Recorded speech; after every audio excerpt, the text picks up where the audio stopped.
Hello my dear friends. तो आज हमारा अगला लेक्चर है डिटर्मिनेंट्स का, लेक्चर नंबर 4। और आज के लेक्चर में हम पूरा चैप्टर का जो सबसे इम्पोर्टेंट सेक्शन है आईटी के पॉइंट ऑफ व्यू से वो चीज देखने वाले हैं। बहुत ही अच्छे से आप एकदम बारी बारी से एक चीज बताऊंगा, है ना। और आप डिटेल में समझने का कोशिश करो, ठीक है ना।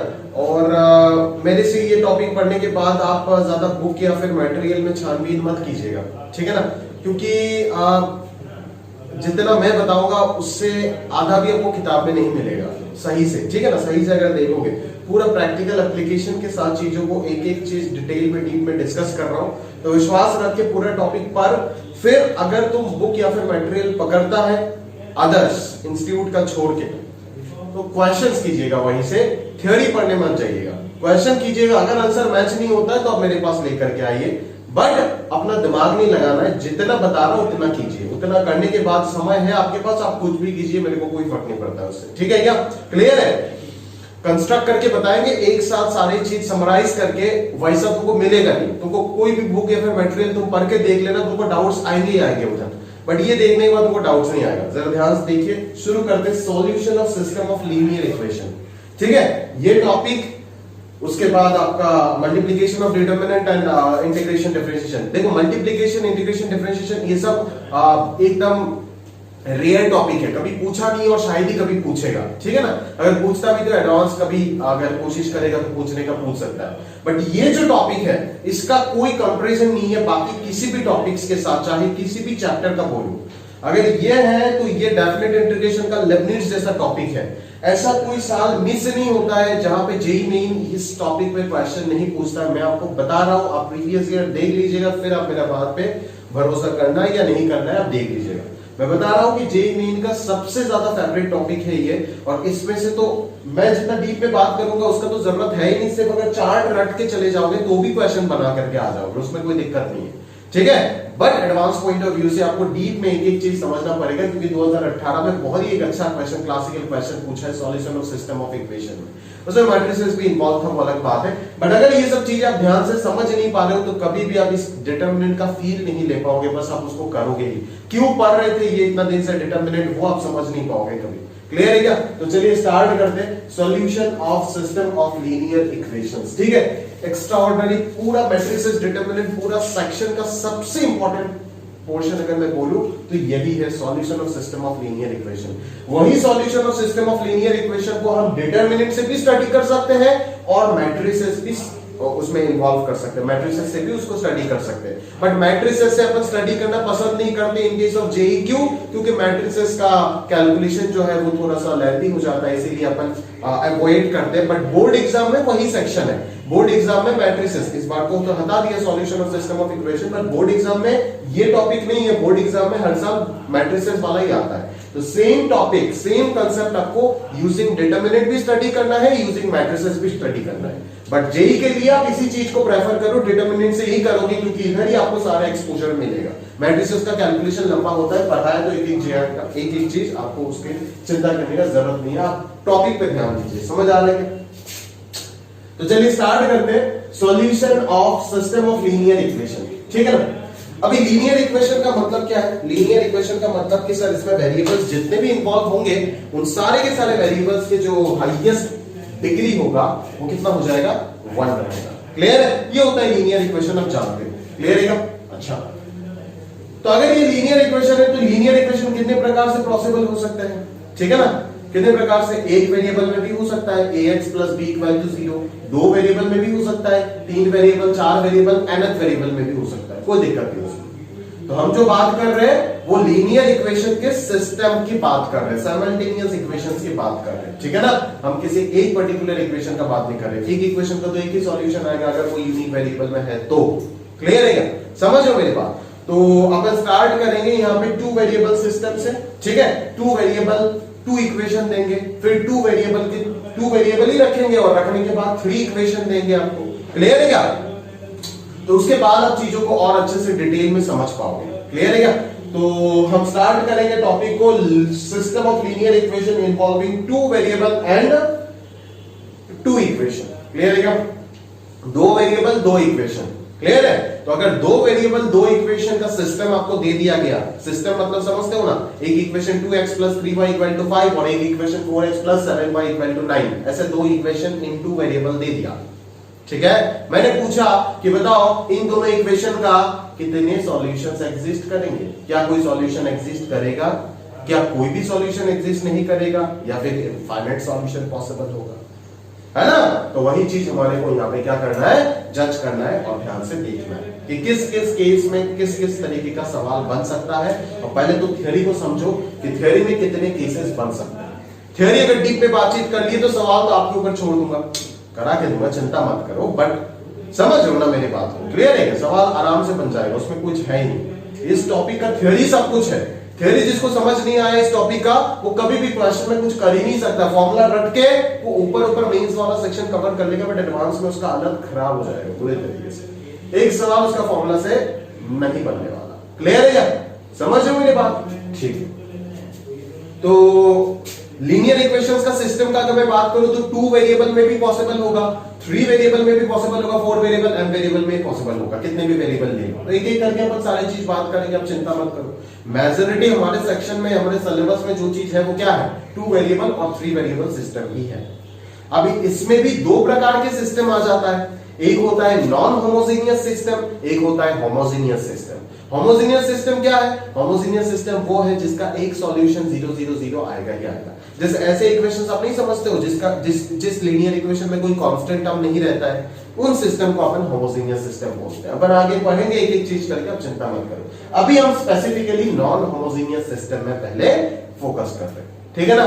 तो होमोजेनियस सिस्टम समझ के रखना। हाँ, होमोजेनियस सिस्टम जैसे 2x + 3y = 0, 4x + 5y = 0, मतलब कोई कांस्टेंट टर्म है ही नहीं। और अगर मैं 2x + 3y - 5 = 0 बोलता हूं तो वो क्या है, नॉन होमोजेनियस है, क्योंकि उसमें कांस्टेंट टर्म है। तो अगर होमोजेनियस सिस्टम है तो उस सिस्टम का सॉल्यूशन तो 0 0 आएगा, एक सॉल्यूशन तो कम से कम 0 0 आएगा, ये तो कंफर्म है, क्योंकि x के जगह पे 0 और y के जगह पे 0 पुट करोगे, LHS 0 आएगा और RHS तो 0 है ही। समझ लो ना, मैं ऐसे ओवरव्यू दे रहा हूं, बाकी सारी चीज अपन एक एक चीज डिटेल में बातचीत करेंगे, उसका चिंता ना करें। क्लियर है? समझो, बस टॉपिक को जैसे बता रहा हूं उस तरीके से उस फ्लो में आप पढ़ते जाओ, और बस आंख बंद करके जितना बता रहा हूं उतना दिमाग में फिट करके रखो। सवाल अगर आ जाता है आपसे ना हिले एडवांस में तो आप मैंने बताना। क्लियर है? ध्यान से देखो, सारे पॉसिबल केसेस एक ही जगह पर मैं लिख करके रखा और लेकर के भी आऊंगा, आपको एक्सप्लेन भी करूंगा सारी चीज। क्लियर है? तो चलिए स्टार्ट करते हैं simultaneous linear equation. Simultaneous linear equation की क्या पॉसिबिलिटी हो सकता है उसका सॉल्यूशन का, ठीक है ना?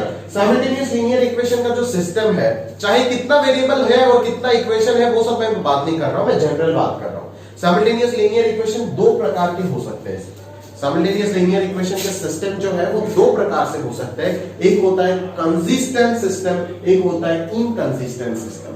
अभी कंसिस्टेंट, ये सब आप क्लास 10th में भी पढ़े होंगे शायद, वो पेयर ऑफ लीनियर इक्वेशन था ना उधर, कंसिस्टेंट इनकंसिस्टेंट ये सब पढ़े होंगे शायद, पर उधर आप याद कर लिया, आप डीप में नहीं गए थे, ठीक है ना? जिनको डीप में जाना था वो तो गए, बट जिनको नहीं जाना था वो ऊपर ऊपर पढ़ लिए थे, बट यहाँ पे आपको डीप में जाना पड़ेगा। क्लियर है?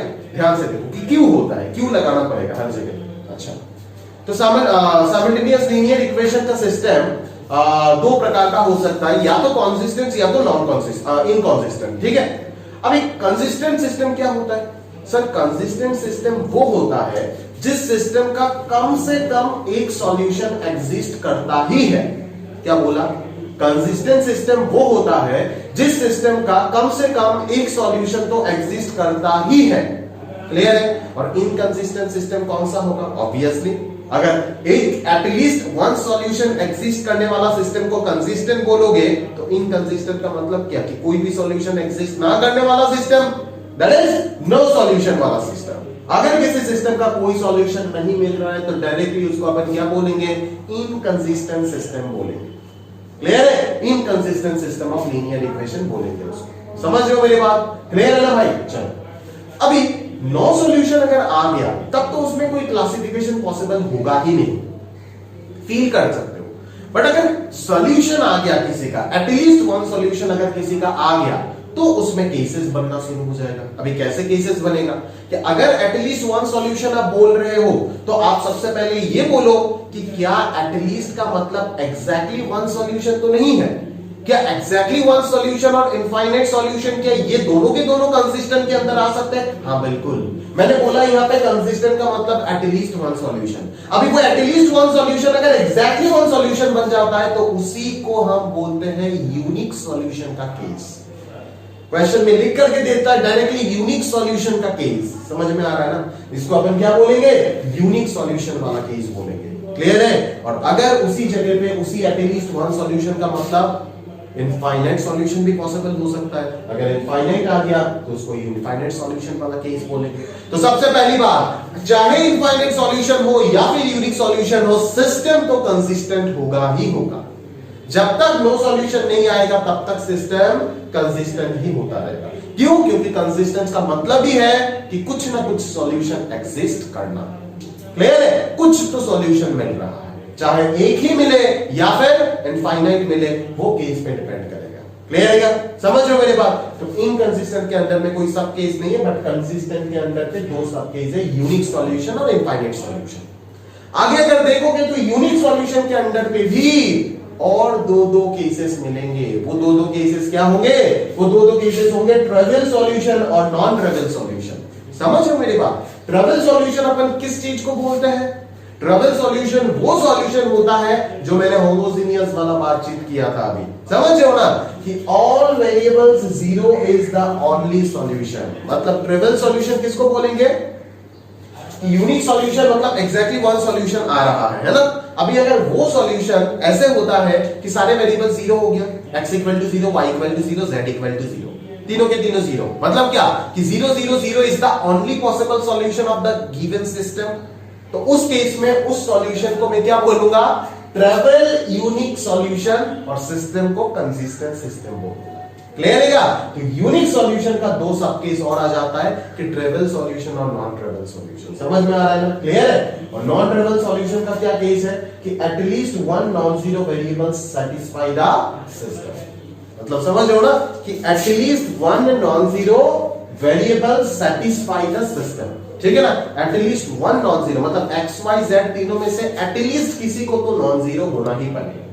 अगर एक से ज्यादा हो रहा है तो भी चलेगा, अगर तीनों के तीनों नॉन जीरो है तो भी चलेगा, कोई दिक्कत नहीं, तो भी नॉन ट्रिवियल बोलेंगे। समझ में आ रहा है ना आपको? क्लियर है? तो ये चीज समझ के रखना अच्छे से, हाँ, कि ट्रिवियल क्या होता है, नॉन ट्रिवियल क्या होता है। जनरली ये चीज अपन होमोजेनियस सिस्टम के लिए ही बातचीत करते हैं, बट मैंने जनरल चीजें लिख रहा हूं तो आपको लिख के दे दिया ताकि कंफ्यूजन किसी तरीके का ना आए। ये सब चीजें आपको बुक में नहीं मिलेगा, देखोगे ये सब नाम आपको होमोजेनियस सिस्टम में मिलेगा, जो कि गड़बड़ है। क्योंकि आप होमोजेनियस सिस्टम में बोलोगे तो सोचोगे कि नॉन होमोजेनियस सिस्टम में क्यों नहीं आया ये सब। अरे भाई आ सकता है, अगर आपके पास जो यूनिक सॉल्यूशन है वो यूनिक सॉल्यूशन अगर सारे वेरिएबल 0 0 दे रहा है, मान लो ना कि 2 वेरिएबल 2 इक्वेशन सिस्टम है और उसमें x और y 2 वेरिएबल है और x और y का अगर यूनिक सॉल्यूशन है और अगर वो यूनिक सॉल्यूशन 0 0 है दोनों, तब तो उसको ट्रिवियल यूनिक सॉल्यूशन बोलेंगे। बट अगर उधर एटलीस्ट x और y में से कोई भी अगर नॉन जीरो या फिर दोनों के दोनों नॉन जीरो हो जाता है, तब उस यूनिक सॉल्यूशन को मैं नॉन ट्रिवियल यूनिक सॉल्यूशन बोलूंगा। क्लियर है? ये हमारा बेसिक इंट्रोडक्शन हो गया जो आपको समझ के रखना है क्लासिफिकेशन को। बार बार बोल रहा हूं, पहले इस क्लासिफिकेशन को समझो। क्लियर है क्या? अभी क्यों होता है बातचीत करेंगे, ठीक है? केस ले रहे, सबसे पहला केस हमारे पास क्या आएगा? Solution system of linear equation involving 2 variable and 2 equation. जैसे कि ये देख रहा है, 2 वेरिएबल 2 इक्वेशन है, यहाँ पे C1 C2 है, C1 C2 प्रेजेंट है, इस वजह से इसको अपन क्या बोलेंगे? इस वजह से इसको अपन नॉन होमोजेनियस सिस्टम बोलेंगे, नॉन होमोजेनियस सिस्टम बोलेंगे। समझ रहे हो मेरी बात? क्यों? क्योंकि C1 C2 प्रेजेंट है, कांस्टेंट टर्म प्रेजेंट है ना? अगर कांस्टेंट टर्म प्रेजेंट नहीं होता तो उसको मैं क्या बोल देता? Homogeneous system. ठीक है? तो अभी सबसे पहले अपन किस में बातचीत करेंगे?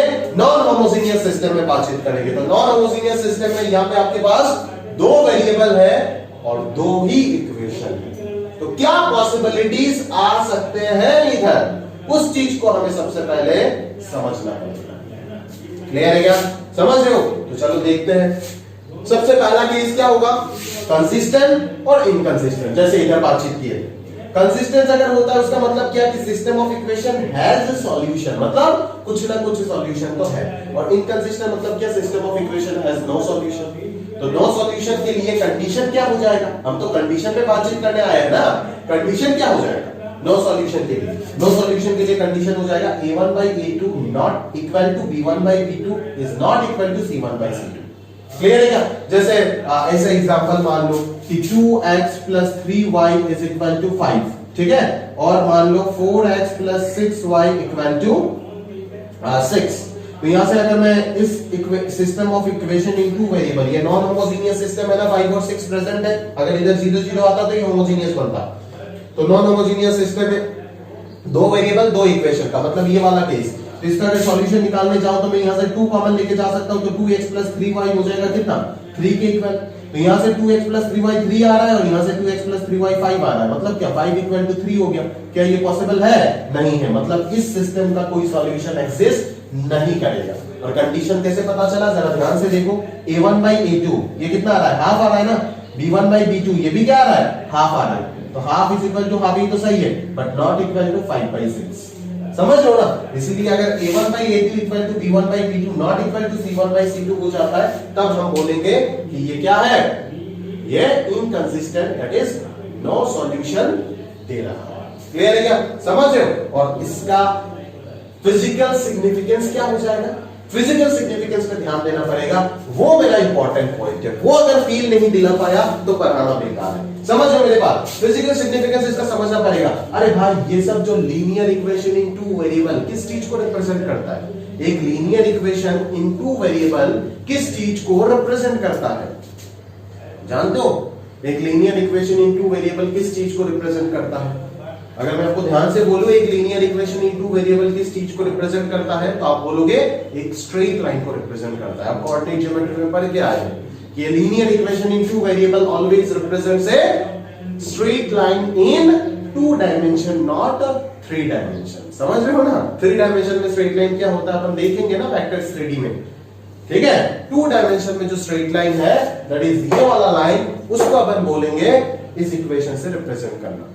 इस इक्वेशन का बात नहीं कर रहा हूं, ये तो स्पेस में है, 3D में है। समझ रहे हो मेरे बात? तो अभी अगर मैं बोलता हूं कि 2 लाइन अगर है सर आपके पास, तो कितने पॉसिबल केसेस हो सकते हैं? आप बोलोगे कि देखो सर, पहला तो दोनों इंटरसेक्ट अगर कर जाए तो ऐसे हो सकता है। फिर दूसरा केस ऐसे भी हो सकता है कि दोनों लाइन एक दूसरे के ऊपर आ गया, दैट इज कोइंसिडेंट लाइंस हो गए। और थर्ड केस क्या हो सकता है कि दोनों अलग अलग है, that is disjoint parallel lines है। ये बोलते हैं डिसजॉइंट पैरेलल लाइंस, इसको बोलते हैं कोइंसिडेंट पैरेलल लाइंस, और इसको बोलते हैं इंटरसेक्टिंग लाइंस। तो 2 लाइंस के लिए ये 3 केस ही पॉसिबल हो सकता है, और कोई केसेस पॉसिबल होगा ही नहीं। तो ये वाला कौन सा केस हो जाएगा? No solution. अभी इधर तो दिख रहा है आपको एक के ऊपर एक बैठ गया, मतलब क्या? Infinite solution. समझ में आ रहा है ना? इधर यूनिक सॉल्यूशन और इधर नो सॉल्यूशन। टच हुआ ही नहीं, पैरेलल चलता जाएगा इंफिनिटी तक, टच होगा ही नहीं, कभी इंफिनिटी में जाके होगा या नहीं वो आप देखो, मुझे नहीं देखना है। a1 by a2 बराबर b1 by b2 not equal to c1 by c2 अगर हो गया तो इस सिस्टम का, system of linear equation in 2 variable and 2 equation, इसका क्या हो जाएगा? नो सॉल्यूशन मतलब आएगा। दैट इज सिस्टम जो होगा वो इनकंसिस्टेंट सिस्टम होगा, और उसका फिजिकल सिग्निफिकेंस क्या होगा कि ये दोनों लाइंस डिसजॉइंट पैरेलल लाइंस हो गए। डिसजॉइंट, बिना जॉइंट किए पैरेलल है। समझ रहे हो क्या? तो यहां इसीलिए लिखा गया equations represent parallel disjoint lines. समझ रहे हो? आगे चलते। अगर कंसिस्टेंट सिस्टम हुआ, that is system of equation has solution, मतलब कुछ ना कुछ सॉल्यूशन है। अभी कुछ ना कुछ अगर है तो 2 केस आ जाएगा ना भाई उधर। 2 केस क्या आएगा कि या तो कुछ ना कुछ में से यूनिक हो सकता है, that is exactly one solution हो सकता है, या तो इनफाइनाइट सॉल्यूशन हो सकता है। अगर यूनिक सॉल्यूशन आता है, that is exactly one solution आता है, तब कंडीशन क्या हो जाएगा? a1 by a2 not equal to b1 by b2, या फिर क्रॉस मल्टीप्लाई करके आप इस तरीके से लिख सकते हो। और ये कौन सा केस हो जाएगा? इंटरसेक्टिंग लाइंस वाला केस हो जाएगा, equation representing intersecting lines. Clear है क्या? ये सब आप समझते हो। इनफाइनाइट सॉल्यूशन का अगर बात करूं तो क्या हो जाएगा? जैसे कि infinite solution 2x plus 3y equal to 5 और 4x plus 6y equal to 10, इन दोनों इक्वेशन का क्या दिख रहा है आपको? अगर नीचे वाले से 2 कॉमन ले लूं तो ऊपर वाला बन जाएगा ना। तो दिखने में तो 2 इक्वेशन है, बट हकीकत में एक इक्वेशन है। बस दोनों के दोनों इक्वेशन एक ही इक्वेशन को रिप्रेजेंट कर रहा है। समझ रहे हो ना?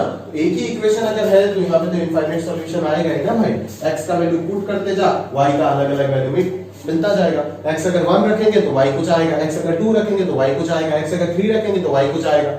तो अलग अलग सॉल्यूशन मिलता जाएगा ना। ऐसे कितने सॉल्यूशन होंगे, गिनते गिनते खत्म नहीं होगा, इनफाइनाइट सॉल्यूशन होगा। समझ रहे हो मेरी बात? क्लियर है? तो इसीलिए बोलते हैं कि a1/a2 यहां पे चेक कर लो, 2/4 = 3/6 = 5/10, सबका वैल्यू हाफ है। तो a1/b2 b1/b2 और c1/c2 अगर तीनों इक्वल हो गया तब इक्वेशन रिप्रेजेंट्स क्या, कोइंसिडेंट लाइंस, और सॉल्यूशन क्या होगा, इनफाइनाइट सॉल्यूशन, और सिस्टम कंसिस्टेंट होगा। क्लियर है? लाइंस होगा coincident parallel lines, solution of the system होगा इनफाइनाइट सॉल्यूशन, और सिस्टम को अपन कंसिस्टेंट सिस्टम बोलेंगे। क्लियर है क्या? समझ रहे हो ना? तो ये तीन केस आपको बहुत ही अच्छे से समझना चाहिए। In case of linear equation in 2 variable and 2 equation, 2 variable and 2 equation याद रखना।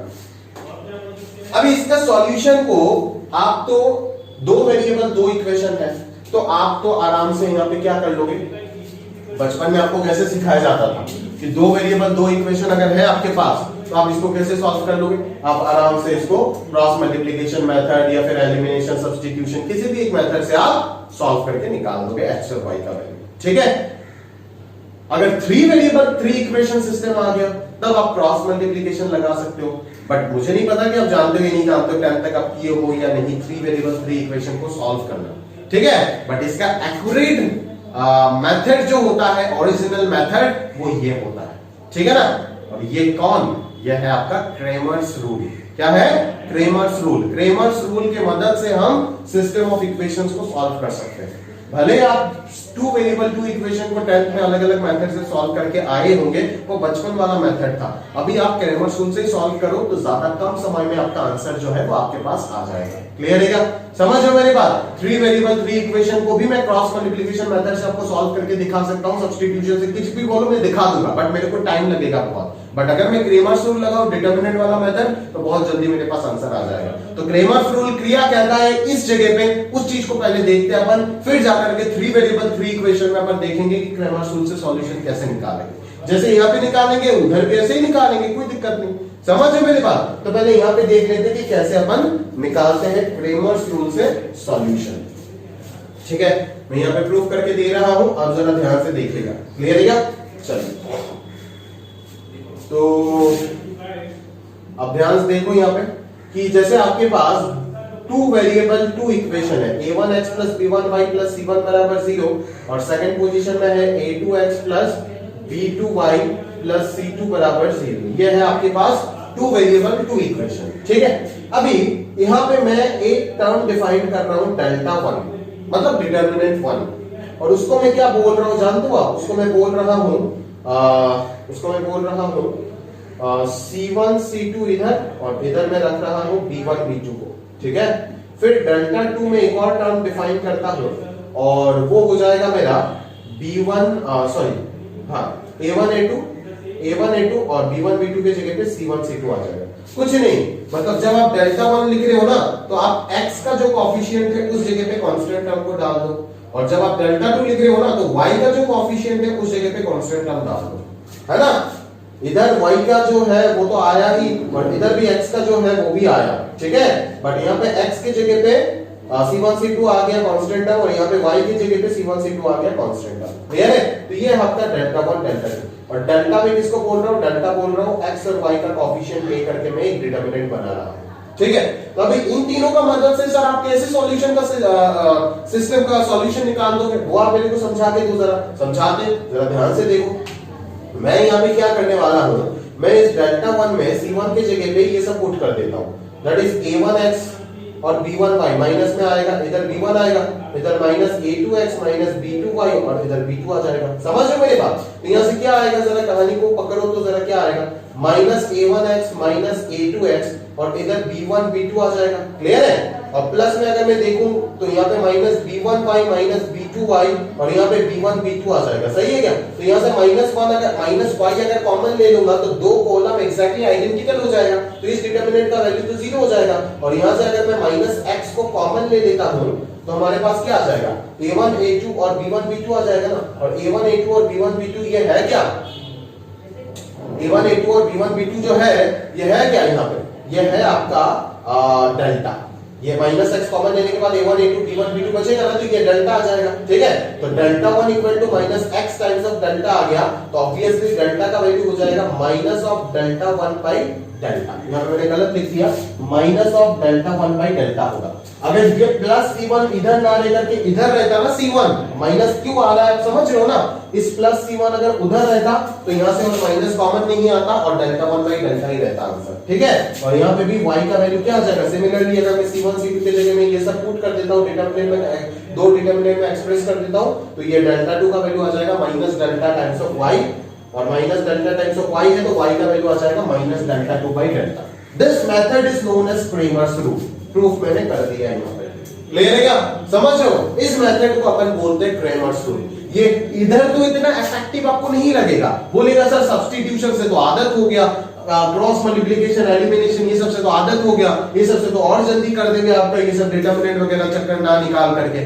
बट अगर 3 वेरिएबल 3 इक्वेशन सिस्टम आया ना तो वाकई सब्स्टिट्यूशन आपका हालत खराब कर देगा, करके देख लीजिएगा। इक्वेशन चाहे तो मैं दे दूंगा आपको, क्लियर है, या फिर खुद से एज्यूम करके कर लीजिए। उधर ये क्रेमर्स रूल का इफेक्ट आपको समझ आएगा कि कितना बड़ा इंपॉर्टेंट रोल प्ले करता है in solution of system of equation. ये क्रेमर्स रूल समझ लो मेरे बात, क्लियर है। इसका बहुत ज्यादा एप्लीकेशन है जब भी आपका नंबर ऑफ वेरिएबल्स इंक्रीज होगा सिस्टम में, ठीक है ना, क्योंकि ये तो चुन्नू-मुन्नू मेथड है जो आप 10th में सीख करके आए हो, ठीक है ना। ये चुटपुट सा 2 वेरिएबल 2 इक्वेशन को सॉल्व करता है और बाकी जगह पे बोलता है मेरे को तो कैलकुलेशन चाहिए, समझ रहे हो ना। बट जो क्रेमर्स रूल है ये आपको बहुत फायदे में दोगे। इनफैक्ट आपका कैलकुलेटर इतना जल्दी आंसर कैसे दे देता है सिस्टम ऑफ इक्वेशन का, जानते हो क्या। पहले तो ये बताओ कि साइंटिफिक कैलकुलेटर आपके पास है या नहीं, अगर है तो उसमें सिस्टम ऑफ इक्वेशन सॉल्व करना आपको आता है या नहीं। अगर आता है तभी आप समझोगे कि ये एल्गोरिथम क्रेमर्स रूल पे बेस्ड है, समझ रहे हो ना। उधर कैलकुलेटर इतना जल्दी सिमल्टेनियस इक्वेशन सॉल्व नहीं करता है, सब्स्टिट्यूशन एलिमिनेशन वो सब फलाना चीज है, समझ रहे हो क्या। उधर भी ये एल्गोरिथम ही यूज किया है, समझ गए, क्लियर है। चलो तो this is your Cramer's rule, जो system of equations in linear variable linear equation of 2 variable या फिर 3 वेरिएबल या फिर 4 वेरिएबल किसी भी वेरिएबल सिस्टम का सॉल्व करने के लिए, प्रोवाइडेड वो लीनियर इक्वेशन होना चाहिए, लीनियर इक्वेशन सिस्टम को सॉल्व करने में बहुत ही इंपॉर्टेंट रोल प्ले करता है क्रेमर्स रूल, ठीक है।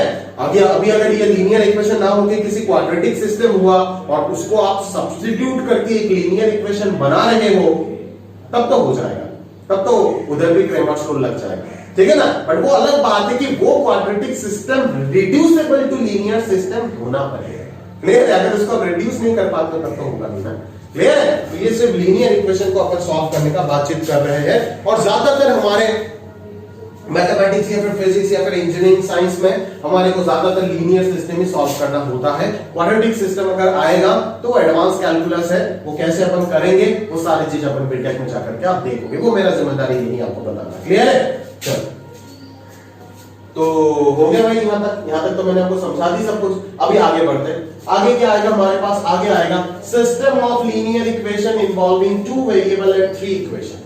बोल बात समझ आया क्या, नहीं आया क्या, नहीं आया तो वापस मैं समझाता हूं। System of linear equation involving 2 variable and 3 equation, नहीं समझा, अभी भी नहीं समझा। 2 वेरिएबल है 3 इक्वेशन है, 2 वेरिएबल है 3 इक्वेशन है, x और y है 2 इक्वेशन, इधर था, इधर भी x और y ही रहेगा, वेरिएबल में कोई इंक्रीमेंट नहीं आया, बट इक्वेशन मैंने एक और बढ़ा दिया, इक्वेशन मैंने एक और बढ़ा दिया। तो अभी इधर कितने पॉसिबल केसेस बन सकते हैं, एक एक केस में तेरे साथ बातचीत कर लूंगा, ठीक है, क्लियर है। अगर क्लास में रहता तो ढूंढ ढूंढ के आपसे निकालना, ठीक है, बट अभी वो मौका नहीं है तो अपन बता ही देते, क्लियर है क्या। तो एक ही बात है, आप सवाल में दिमाग लगाओ, क्लियर है क्या। तो देख रहे हो आप, यहाँ पे मैंने 3 इक्वेशन लिया इन 2 वेरिएबल, ठीक है। तो मैंने क्या लिखा है यहाँ पे, कुछ इंग्लिश में लिख के रखा है, जरा ध्यान से देखो। This system of equation will be consistent if the values of x and 1 obtained from any 2 equations satisfy the third equation or the given 3 lines are concurrent. If x and y does not satisfy the third equation, then inconsistent. मतलब समझते हो, मतलब अगर मैं बोलूं कि sir 3 चीज में ही तो बात करना है, पहले तो कंसिस्टेंट है या इनकंसिस्टेंट है। अगर कंसिस्टेंट है तो यूनिक सॉल्यूशन या इनफाइनाइट सॉल्यूशन, मतलब 3 चीज में ही बात करना है, unique solution, infinite solution, no solution. तो उन 3 चीज पे बात करते हैं। सबसे पहले मैं ये बता रहा हूं कि भाई अगर इन 3 इक्वेशन का यूनिक सॉल्यूशन एग्जिस्ट करना है तो कैसे निकालोगे वो चीज, कैसे निकालोगे, जरा सोचो ना कैसे निकालोगे। पहले कोई भी 2 इक्वेशन को सॉल्व करेंगे, उस जगह से x और y को एक्सट्रैक्ट करेंगे और उसको थर्ड इक्वेशन में पुट कर देंगे और चेक करेंगे कि अगर वो थर्ड इक्वेशन में सेटिस्फाई कर रहा है तब तो वो x और y solution of the given system हो जाएगा। अगर सेटिस्फाई नहीं करता है तो वो सॉल्यूशन ऑफ द सिस्टम नहीं हो पाएगा।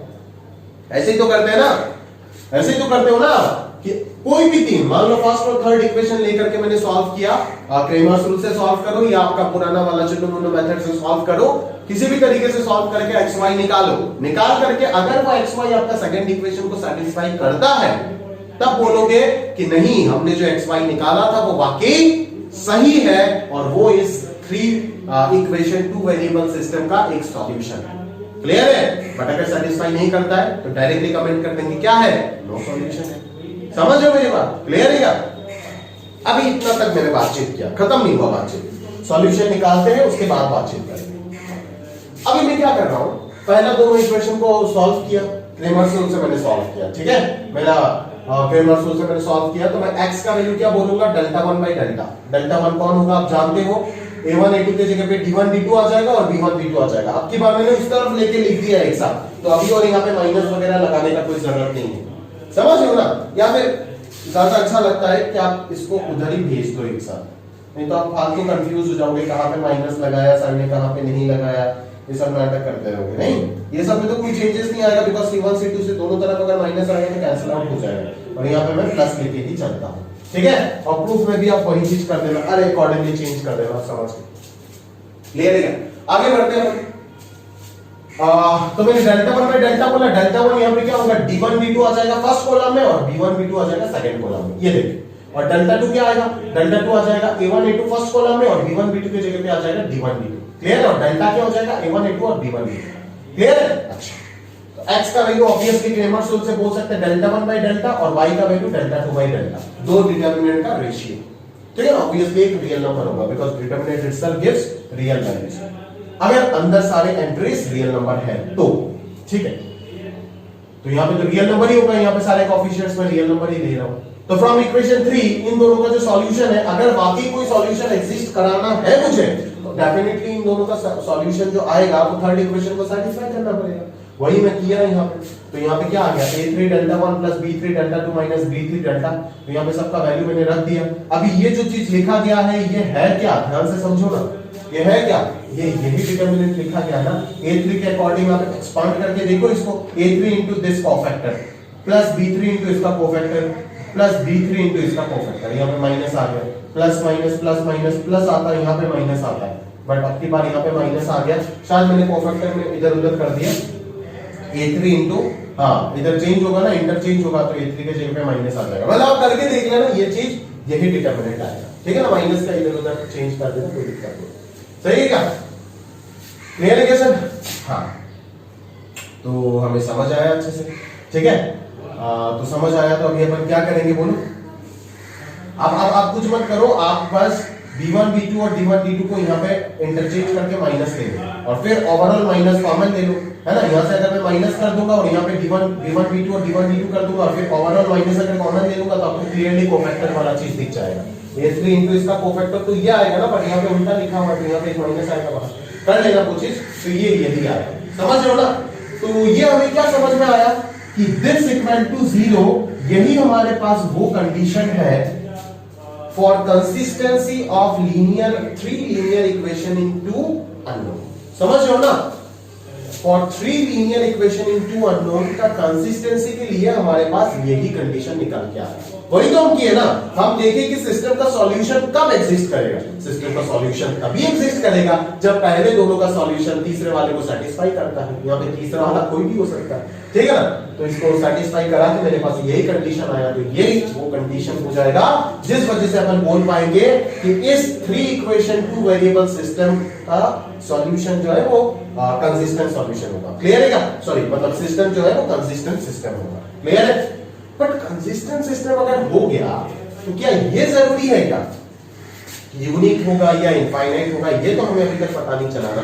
इसके लिए अपन क्या करेंगे, जरा ध्यान से देखिए, ठीक है। If system of three equation in two variable is always consistent, then this determinant equal to 0. ये डिटरमिनेंट कैसे लिख सकते हो? a1 into a3 पहले कॉलम में, b1 b2 b3 सेकंड पे, d1 d2 d3 थर्ड पे, खत्म। ठीक है ना? तो इसको अपन डेल्टा का नाम दे देते हैं, डेल्टा, या फिर डिटरमिनेंट बोल दो, कुछ भी बोल दो। ठीक है ना? अभी ये डेल्टा और इस डेल्टा के साथ कंफ्यूज मत हो जाना, ये था दूसरा डेल्टा, पहले दोनों सिस्टम का डेल्टा, पहला दोनों इक्वेशन का। क्लियर है क्या? तो यहाँ पे हम सबसे इंपॉर्टेंट बात यहाँ पे कर रहे हैं कि ये बोल रहे हैं हम कि if system of three equation in two variable is always consistent, अगर ये सिस्टम हमेशा कंसिस्टेंट होता है तब ये डिटरमिनेंट 0 होगा। बट अगर ये डिटरमिनेंट 0 होता है तो सिस्टम हमेशा कंसिस्टेंट होगा, ऐसा कोई जरूरी नहीं है। ये है स्टार पॉइंट वाला कंसेप्ट, समझ रहे हो ना? ये है बहुत इंपॉर्टेंट और तगड़ा कंसेप्ट जहां पे आपको जेई फंसा सकता है। समझ में आ रहा है? क्लियर है कि अगर ये system of equation, three equation in two variable को कंसिस्टेंट सिस्टम बनना है तब इस डिटरमिनेंट को इक्वल टू 0 होना जरूरी है। बट अगर ये डिटरमिनेंट इक्वल टू 0 हो गया तो सिस्टम कंसिस्टेंट होगा, ऐसा कोई जरूरी नहीं। समझ लो? क्लियर है? पक्का? बट अगर ये डिटरमिनेंट नॉन जीरो हो गया तब तो सिस्टम इनकंसिस्टेंट हो जाएगा, डायरेक्टली पता चल जाएगा। क्लियर है क्या? तो यहां पे सारे बातचीत अपन कर रहे हैं, जरा ध्यान से देखो क्यों ऐसा है, कन्वर्स इसका क्यों ट्रू नहीं है, मैं आपको बताता हूं कि अगर डिटरमिनेंट 0 हो गया तो जरूरी नहीं है कि कंसिस्टेंट होगा। एग्जांपल दिखा रहा हूं, ये देखो, ये देखो, यहां पे डिटरमिनेंट क्या होगा? यहां पे डिटरमिनेंट होगा 2 4 6 3 6 4 1 10 20। यहां से आप 2 कॉमन ले लो, यहां से 3 कॉमन ले लो, तो कॉलम 1 और कॉलम 2 आइडेंटिकल हो जाएगा, तो ये 0 आ जाएगा। डेल्टा तो 0 है, बट क्या ये सिस्टम कंसिस्टेंट है? नहीं। क्यों? क्योंकि ये तीनों की तीनों लाइन पैरेलल लाइन है, कोइंसिडेंट पैरेलल नहीं, डिसजॉइंट पैरेलल। ये तीनों की तीनों लाइन डिसजॉइंट पैरेलल है, स्लोप इक्वल है, बट देखो कांस्टेंट टर्म में वैल्यू अलग अलग है। तो ये तीनों के तीनों डिसजॉइंट है। अगर ये तीनों के तीनों डिसजॉइंट है तो कोई सॉल्यूशन एग्जिस्ट करेगा क्या? नो सॉल्यूशन आएगा ना। अगर नो सॉल्यूशन आया तो क्या होगा? अगर नो सॉल्यूशन आया तो क्या होगा? अगर नो सॉल्यूशन आया तो इनकंसिस्टेंट सिस्टम बन जाएगा। समझ रहे हो ना? इसीलिए डेल्टा अगर 0 होता है, ये डिटरमिनेंट अगर 0 होता है तो जरूरी नहीं है कि ये three equation two variable system हमेशा कंसिस्टेंट होगा। बट अगर कंसिस्टेंट होता है ये सिस्टम तो डेल्टा 0 होना जरूरी है। अभी आप मेरे को सवाल पूछोगे, बच्चे सवाल पूछते कि सर सिस्टम ऑफ इक्वेशन देकर के तो हमें कंसिस्टेंसी और इनकंसिस्टेंसी पे सवाल पूछता है ना, तो आप मेरे को तो उल्टा चीज सिखा रहे हो। आप मेरे को ये सिखा रहे हो कि सर कि अगर कंसिस्टेंट है तो डेल्टा 0 होगा, बट मैं तो पहले डेल्टा चेक करूंगा ना। डेल्टा अगर मेरे पास 0 आ गया तब तो मैं कमिट नहीं कर पाऊंगा कि कंसिस्टेंट है या फिर नहीं, क्योंकि तब कंसिस्टेंट भी हो सकता है, इनकंसिस्टेंट भी हो सकता है। बट अगर डेल्टा नॉन जीरो हो गया तब इनकंसिस्टेंट होगा कंफर्म। समझ रहे हो? तो आपको तो ये नहीं बोलेगा ना कि दिस सिस्टम इज कंसिस्टेंट, दोनों प्रकार से सवाल पूछ सकता है। आपको ये भी बोल के दे सकता है कि this system three equation two variable system देकर के बोल सकता है कि ये सिस्टम कंसिस्टेंट है, और यहाँ पे कोई भी अननोन दे देगा के या फिर लैम्डा, तो उसका वैल्यू निकाल। तो आप डायरेक्टली क्या बोलोगे कि अगर ये कंसिस्टेंट है तो डेल्टा 0 होगा, तो यहां से सॉल्व करके के का वैल्यू निकाल दो। क्लियर है? समझ रहे हो ना? बट अगर मुझे चेक करने बोल देता है कि check whether this system gives unique और इनफाइनाइट और नो सॉल्यूशन, तब तो आपको लफड़ा हो जाएगा, तो वो हो जाएगा डिफिकल्ट क्वेश्चन इस प्रोफाइल। समझ रहे हो ना मेरी बात? क्लियर है? तो if such system of equation is consistent then number of solution is always 1। हाँ, ये बिल्कुल सही बात है कि अगर ये कंसिस्टेंट होता है तो कंसिस्टेंट के अंदर पे हमारे पास दो सॉल्यूशंस है, unique solution, infinite solution. But यहाँ पे सिर्फ यूनिक सॉल्यूशन वाला केस ही पॉसिबल होगा। क्यों? मैं आपको बताता हूँ। यहाँ पे क्या है, यहाँ पे क्या है एग्जैक्टली इनको समझने का प्रयास करो ना कि ये है क्या। यहाँ पे दो स्ट्रेट लाइन था, यहाँ पे क्या है? तीन स्ट्रेट लाइन। तीन स्ट्रेट लाइन के बीच में कितना कैसे कंडीशन हो सकता है? तीन स्ट्रेट लाइन के बीच में या तो तीनों के तीनों पैरेलल हो सकता है, उन तीनों में से अगर तीनों के तीनों पैरेलल है तब तो नो सॉल्यूशन हो जाएगा, इनकंसिस्टेंट। इनकंसिस्टेंट मतलब डेल्टा यहाँ पे नॉन जीरो होगा। क्लियर है क्या? अभी तीनों अगर पैरेलल ना होकर के दो पैरेलल होता है और एक अगर नॉन पैरेलल हो जाता है, जैसे ये वाला केस, दो पैरेलल एक नॉन पैरेलल, तो भी तो नो सॉल्यूशन आएगा ना। कोई सॉल्यूशन आ रहा है क्या? क्या तीनों लाइन किसी पर्टिकुलर पॉइंट से पास कर रहा है? अगर पर्टिकुलर पॉइंट से पास करता है तभी तो यूनिक सॉल्यूशन आएगा ना। तो ये तो नो सॉल्यूशन वाला ही केस हो गया, तीनों का मान लो इन दोनों का पॉइंट ऑफ इंटरसेक्शन ये आया, ये क्या थर्ड वाले को सेटिस्फाई कर रहा है? नहीं कर रहा है ना। अगर नहीं कर रहा है तो प्रॉब्लम हो जाएगा। तो ये भी क्या होगा? No solution, that is delta non zero वाला केस होगा। अगर तीनों पैरेलल हुआ या फिर तीन में से कोई भी दो पैरेलल हुआ तब तो ये कंफर्म है कि इनकंसिस्टेंट सिस्टम है। ये वाला सिस्टम का बात कर रहा हूं। बट अगर तीनों के तीनों नॉन पैरेलल हो गया तो डेफिनेटली क्या होगा कि तीनों एक यूनिक पॉइंट से पास करेगा, दैट इज कॉनकरेंट होगा। तीनों के तीनों क्या होगा? कॉनकरेंट होगा और उस केस में यूनिक सॉल्यूशन एग्जिस्ट करेगा और डेल्टा भी क्या होगा? जीरो होगा। क्लियर है? अगर यूनिक सॉल्यूशन एग्जिस्ट किया तो कंसिस्टेंट होगा और डेल्टा भी क्या होगा? जीरो होगा। और अगर ऐसा केस भी तो हो सकता है कि तीनों के तीनों एक ही इक्वेशन लिखा हुआ है, बस स्केलर से मल्टीप्लाई करके दे दिया मुझे, समझ लो ना। दैट इज अगर तीनों के तीनों इक्वेशन एक ही इक्वेशन को रिप्रेजेंट करता है तब तीनों के तीनों कोइंसिडेंट लाइंस हो जाएगा और तब मेरे पास इनफाइनाइट सॉल्यूशन का पॉसिबिलिटी आएगा। क्लियर है? तो सिर्फ एक ही केस में इनफाइनाइट सॉल्यूशन मिल सकता है अगर ये तीनों आइडेंटिकल हो जाता है, दैट इज कोइंसिडेंट लाइन हो जाता है। अदरवाइज आपके पास कॉन्करेंसी का केस में यूनिक सॉल्यूशन आएगा। कोइंसिडेंट लाइंस अगर हो जाता है, तीनों के तीनों आइडेंटिकल इक्वेशन हो जाता है तो इनफाइनाइट सॉल्यूशन वाला केस मिलेगा और इधर या फिर इधर आपको नो सॉल्यूशन वाला केस मिलेगा। क्लियर है? और थर्ड पॉइंट में लिखा गया है कि if determinant non zero then inconsistent और नो सॉल्यूशन, बिल्कुल सही है। But if determinant zero that it does not mean unique solution और कंसिस्टेंट। ठीक है ना? इफ डिटरमिनेंट जीरो उसका मतलब ये नहीं है कि ये यूनिक सॉल्यूशन देगा या फिर कंसिस्टेंट सॉल्यूशन देगा। ठीक है ना? क्लियर है? क्यों? क्योंकि डिटरमिनेंट जीरो अगर हो जाता है तो नो सॉल्यूशन का केस भी बन जाता है इन केस ऑफ डिसजॉइंट। समझ रहे हो ना? तो यहां पे मैंने जो डिटरमिनेंट नॉन जीरो लिख दिया ये गलत है कि इस केस में डिटरमिनेंट जीरो भी हो सकता है। ठीक है ना? ये डिटरमिनेंट वाला कंडीशन हटा देता हूं। इस केस में डिटरमिनेंट जीरो भी हो सकता है। समझ रहे हो ना? डिटरमिनेंट जीरो है, इन दोनों केस में डिटरमिनेंट जीरो भी हो सकता है, नॉन जीरो भी हो सकता है। डिटरमिनेंट मे और मे नॉट बी जीरो, मे और मे नॉट बी जीरो, इन दोनों ही केस में डिटरमिनेंट मे और मे नॉट बी जीरो हो जाएगा। क्यों?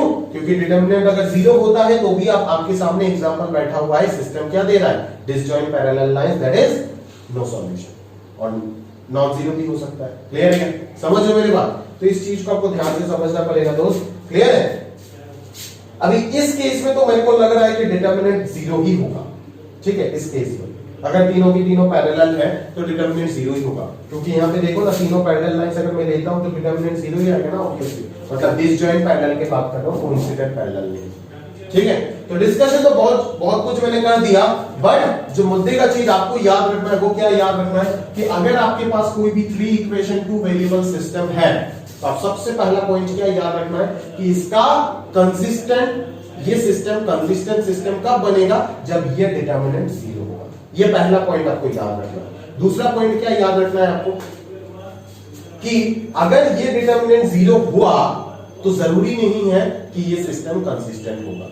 क्यों? Because of 3 disjoint parallel lines. ठीक है ना? जो एग्जांपल मैंने आपको यहां पे दिया, ये चीज आपको याद रखना है सेकंड पॉइंट में। ठीक है? और थर्ड पॉइंट में क्या याद रखना है कि अगर डिटरमिनेंट नॉन जीरो हो गया तब तो इनकंसिस्टेंट होगा, कंफर्म है। बट अगर डिटरमिनेंट जीरो हो गया तब कंसिस्टेंट होगा या इनकंसिस्टेंट होगा, उसका कोई गारंटी नहीं है। वो हमें चेक करना पड़ेगा। चेक कैसे करेंगे वो अपने पता चलेगा नोट नंबर 4 इस एग्जांपल से। क्लियर है क्या? मान लो मैं कोई सॉल्व नहीं कर रहा हूं, मैं बस आपका फ्लेवर दिखा रहा हूं आपको। मान लो इस तरीके का कोई भी सिस्टम आपको दिया हुआ है। ठीक है? इस तरीके का कोई भी सिस्टम दिया हुआ है और आपको यहाँ पे डायरेक्टली बोलो नेचर ऑफ सॉल्यूशन चेक करने बोला है, that is infinite solution, unique solution या फिर नो सॉल्यूशन। तो आप क्या करोगे? आप क्या करोगे? सबसे पहले डेल्टा चेक करोगे।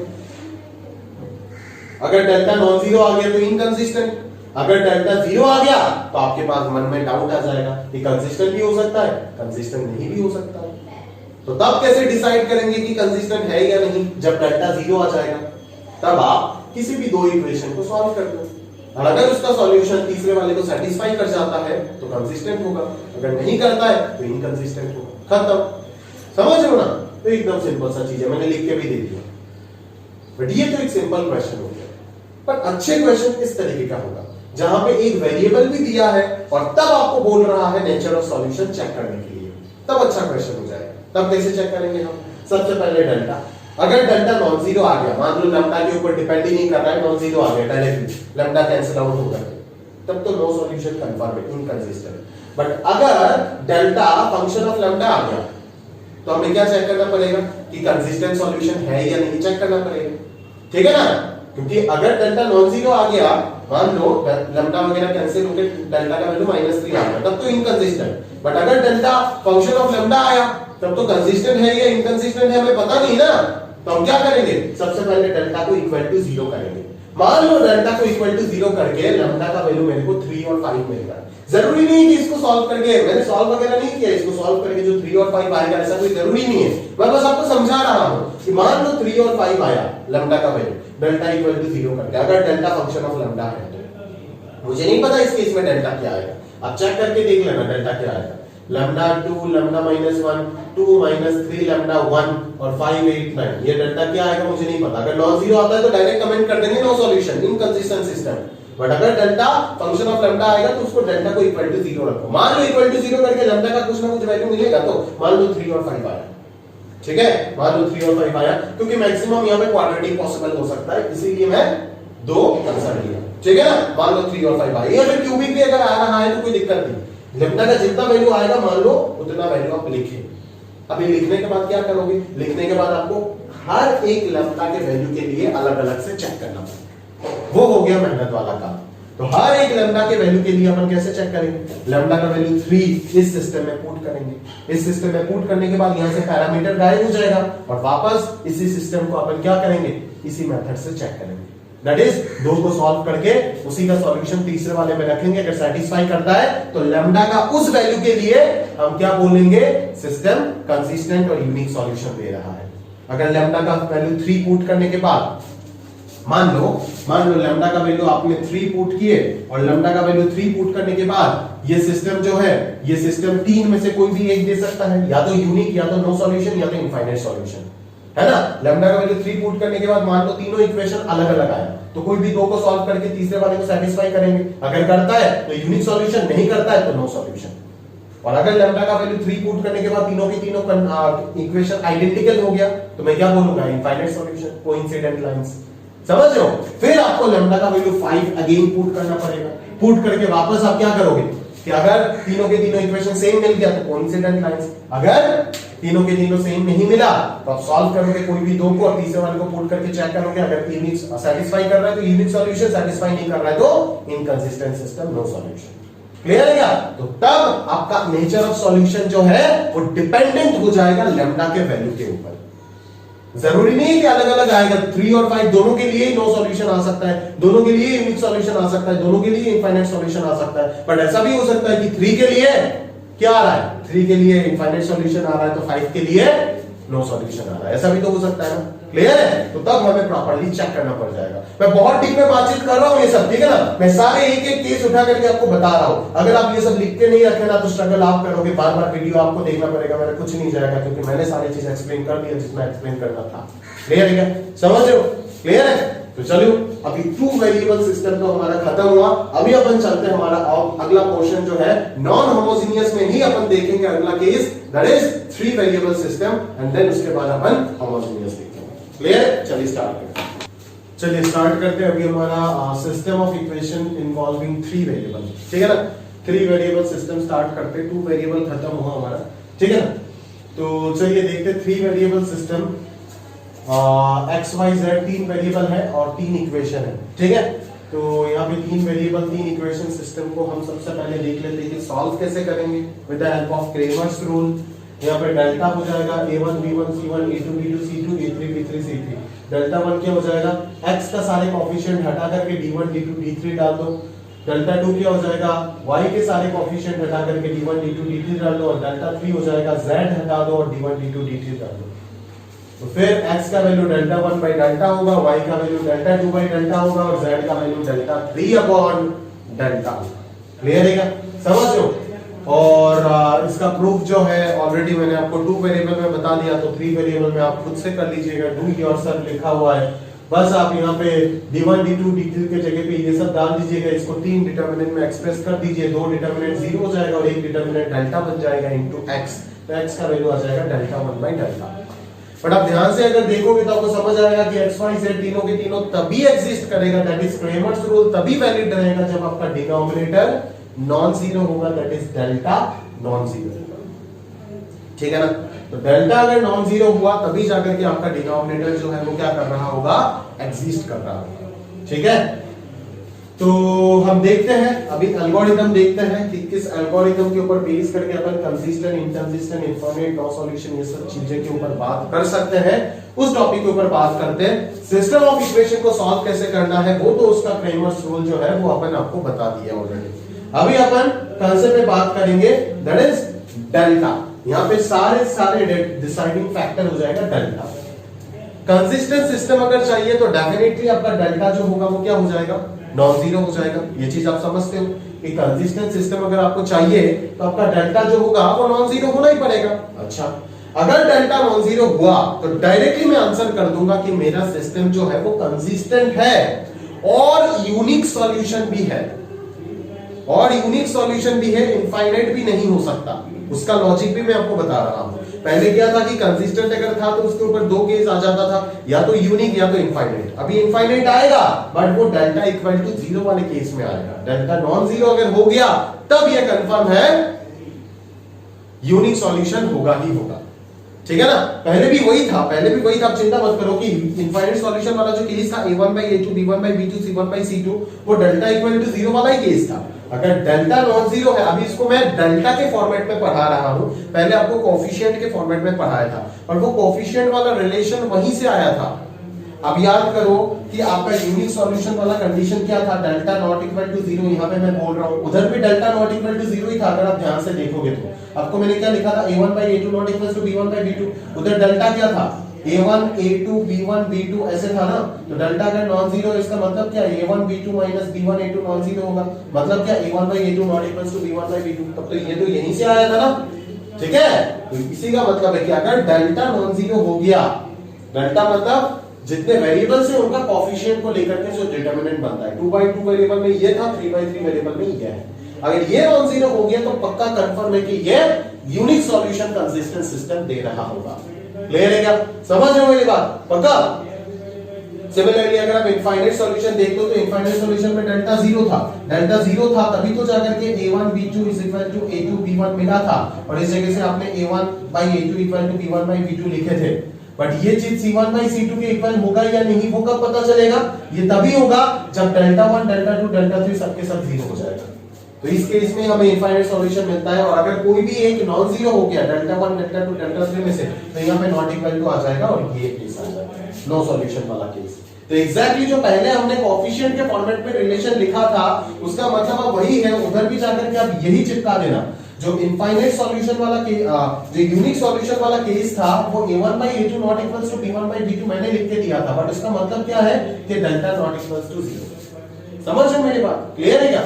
अच्छा, और फिर मैंने इनकंसिस्टेंस पे डेल्टा क्या लिखा था मैंने आपको, इनकंसिस्टेंट पे लिखा था a1 by a2 equal to b1 by b2 not equal to c1 by c2। तो उसका मतलब क्या है कि डेल्टा तो जीरो है but any one of delta 1 और डेल्टा 2 नॉन जीरो होगा। ये चीज लिख देना उधर, ये चीज लिख देना यूनिक सॉल्यूशन में, ये चीज लिख देना इनफिनिट सॉल्यूशन में।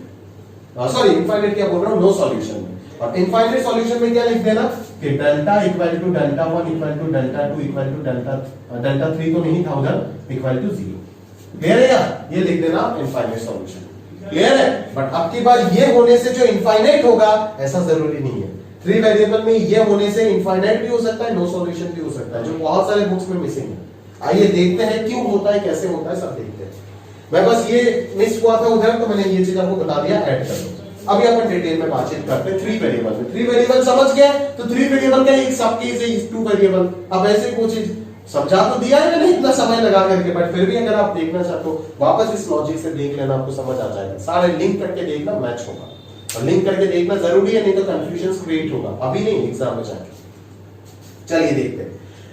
हम सबसे पहले यहाँ पे consistency, inconsistency, infinite solution, no solution, ये सब उधर मैंने कोएफिशिएंट से बता, बट हर जगह पे कोएफिशिएंट से अपन नहीं कर सकते। हमारा डिसाइडिंग फैक्टर उधर जो कोएफिशिएंट से बताया था वो फाइनल फॉर्म बताया था आपको, ठीक है ना। बट ओरिजिनली वो कोएफिशिएंट वाला रिलेशन भी कहां से आ रहा था, वो यहीं से आ रहा था, डेल्टा का कंडीशन से ही आ रहा था, जो मैंने आपको अभी बोल के दिया।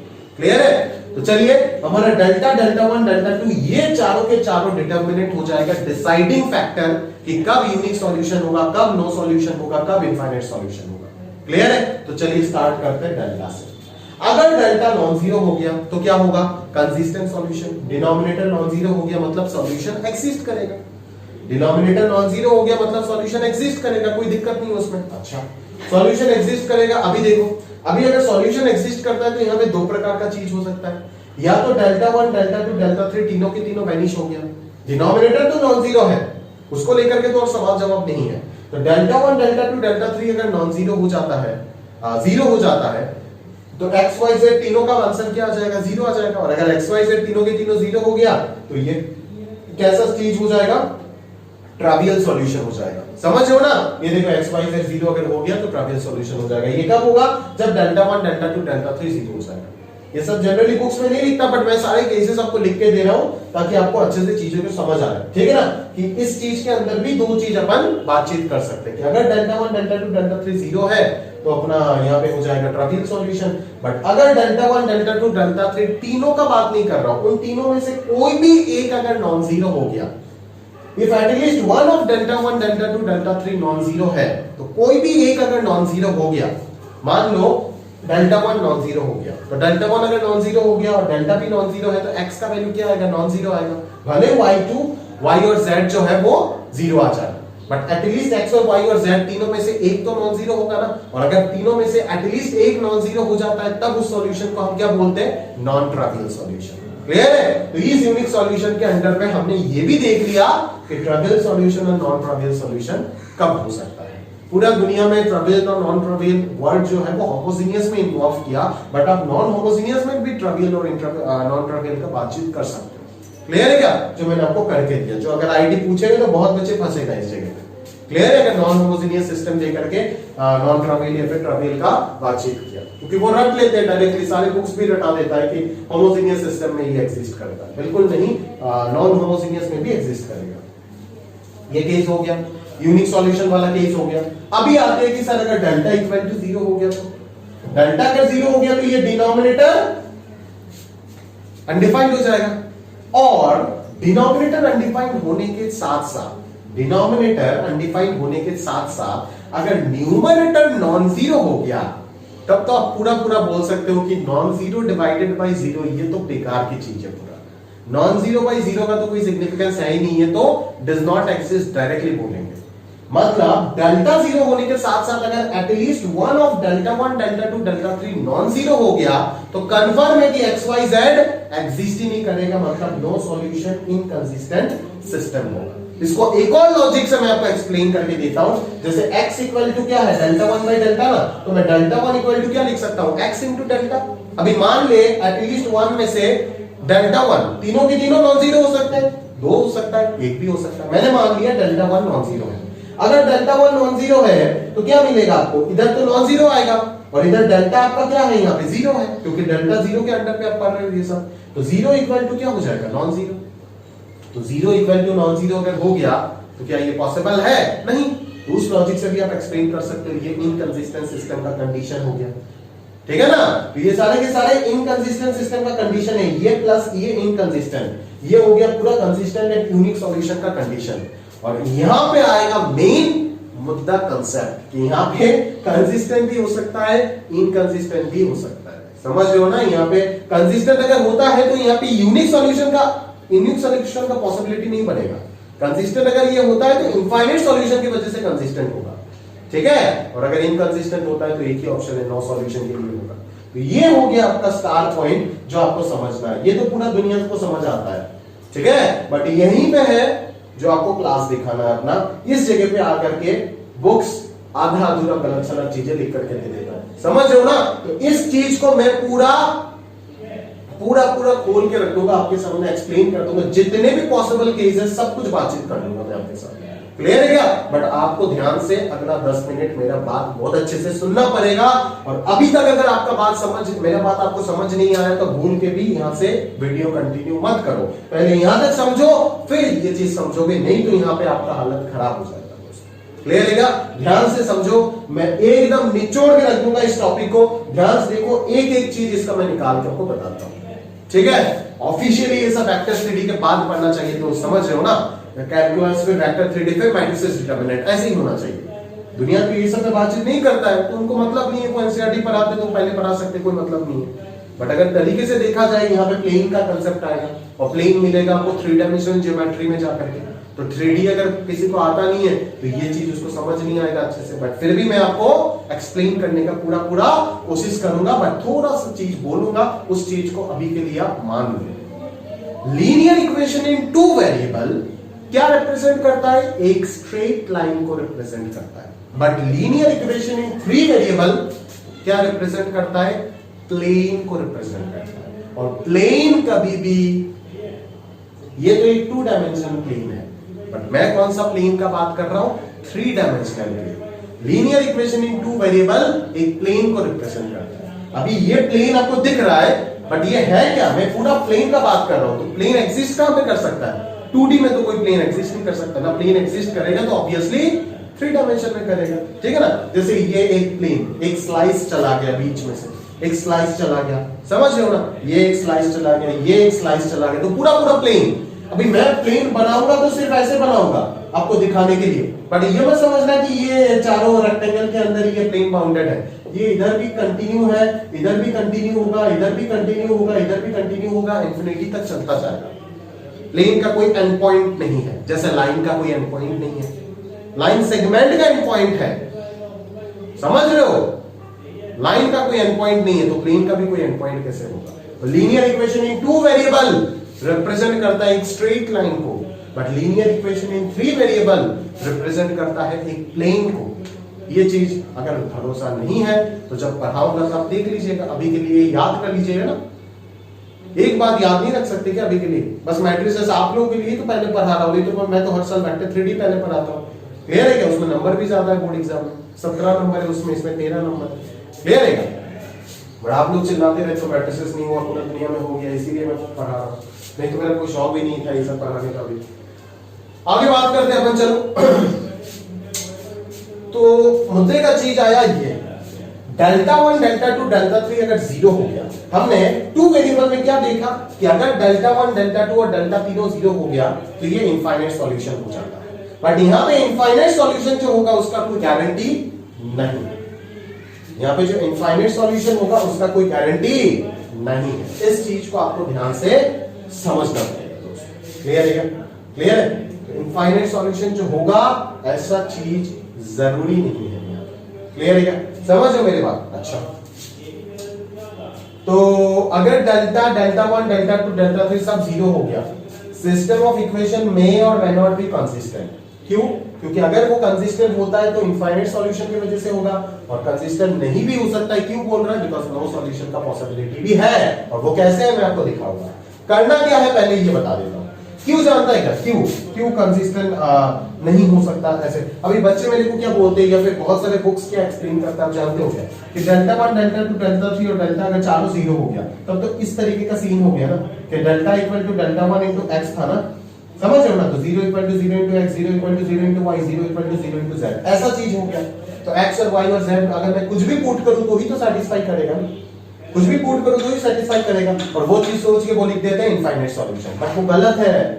क्यों गलत है मैं आपको बताता हूं। जैसे मान लो कभी भी मैंने सब कुछ लिख के दे दिया यहाँ पे कि इसका मतलब ये नहीं कि इनफाइनाइट सॉल्यूशन है। देख 5 और 4 इक्वल है, बोथ साइड मान लो मैंने 0 से मल्टीप्लाई कर दिया, तब तो 0 इक्वल टू 0 आ जाएगा, जो कि ट्रू है। बट क्या 5 और 4 वाकई इक्वल है? नहीं है ना भाई। तो इस तरीके का चीज है, समझ रहे हो ना? अगर मैं यहाँ पे 5 लिखता हूं तब इनफाइनाइट सॉल्यूशन, अगर मैं 5-4 वाला केस लेता हूं तब नो सॉल्यूशन।